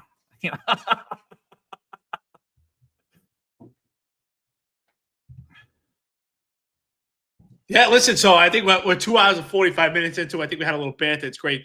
And this is, active retired members, NYPD, outside law enforcement. That's the stuff we miss. And I think that stuff was good. Like those, breaking each other's chops. That builds the camaraderie. And from what I hear from the guys now, like, you can't even do that anymore. I mean, one of my cops was telling me about, like there was an argument between two cops. And just like an argument, nobody was even touching each other, and that. People end up getting transferred. It's just crazy. Like, why can't things stay in house anymore? And, I mean, you're Tariq Shepard. You could push a commissioner and be fine, but cops can't even have any disagreements on the command level anymore. It's and those things are healthy. They're healthy. You need to vent, but they're not letting them vent. These guys they have a different operating procedure for general population than the upper echelon. Yeah. It's a loss of camaraderie, and it's it's the job has gotten more sensitive and more PC and more and meanwhile it's gotten less efficient and we've strayed off of the core mission. So it's problematic of like the entire overall job right now. Yeah. So, all right, guys. All right, listen, this is a long one, 2 hours, 46 minutes. Monday we'll be back at you live, 8:05, myself and Eric. Wednesday we got mayoral candidate, mayoral candidate, Democratic socialist candidate for mayor for 2025. Zohran Mamdani. He is the leader in campaign fundraising. He's destroying Cuomo. On my personal opinion, he's running the best campaign out of anybody on the ground. That's going to be an interesting one. We're going to talk about his community safety platform, the Bureau of Community Safety that he wants to create. Looking forward to that one. Sal will be on 12:05. Executive Perspective, always Wednesdays, 17:05 or 5:05 p.m. Eastern Time. Yeah, so we'll have another week. Looks like things are always picking up, and we got a ton of stuff. Anything you guys want to add before we run out of here? Marlon, come on, any words of wisdom? Any other? Tell us about myth building. Well, just keep watching Kaz's accounts and you'll see. Yeah. Although I like I said, I think he needs first he needs to grow a stash, right? And then he needs like a nice 80s theme, Because he's building a great show right now, so he needs the entire package to come together. Yeah. But I also put out a tweet that said that talked about being short-sighted, and I think how that's one of the job's problems right now. And I mean, I think it's one of the problems of Western culture right now too. But like guys, you hold your union leaders to the fire. Don't just you see Vinny basically singing a love ballad to Kaz, and that if that sounds like a meme, that's because it is a meme. Stay tuned. But anyway, if you see that happening, you need to ask him, like, dude, what, this 12-hour thing is bad, just because we get something, you did something good, you also gave us something that's detrimental to our long-term health. So you got to hold these guys accountable, and you can't be short-sighted. So everyone have a great weekend, and we'll see you next week. Yeah, as Terry Benet says, everyone have a great Passover and Easter. All the best. Friday, baby. Absolutely. Hey, John, I think you'd be proud. I was watching on Netflix the old 1977 Jesus of Nazareth. Jesus of Nazareth. It's long. It's pretty good. I recommend everybody watch it. Like whether you're religious or not, I think everybody should watch it. It's a great take on like how everything played out. I think that it's how they go into John the Baptist and Jesus. Really interesting. It's great acting on it. I think it's like 6 hours long. It's like 3 parts. But definitely watch it. So yeah, everyone have a good holiday. I appreciate it. 2 hours and 49 minutes. I think John said this is long, but seems like this has become a customary. So have a good weekend, everybody. See you Monday, 8:05. There's a handful of retired officers that don't live in the state that have a lot to say about the dream team, as I like to call it. All of a sudden, they retire and have a master plan on how to fight crime, but nothing to contribute when they were here. They want to come back and be part of the dream team. What can I say? Law enforcement professionals dedicate their lives to serving and protecting our community. But who's protecting their financial futures? That's where Laidlaw Blue comes in. Our wealth management platform is specifically designed for the law enforcement community. Laidlaw Blue is a division within Laidlaw Wealth Management, run by retired New York City detective John McDermott. His status as a retired detective uniquely positions him to establish a deep connection between Laidlaw Blue and the law enforcement community. Our platform is easy to use and provides a range of financial services, including investment management, retirement planning, and insurance solutions. With Laidlaw Blue, you can secure your financial future and provide for your loved ones. Our team of experienced financial advisors understands the unique challenges and opportunities that law enforcement professionals face. We're here to help you navigate the complexities of financial planning and achieve your goals. Laidlaw Blue. Secure your financial future today. Book a meeting using the QR code displayed or call us directly on 888-901 Blue. That's 888-901 Blue.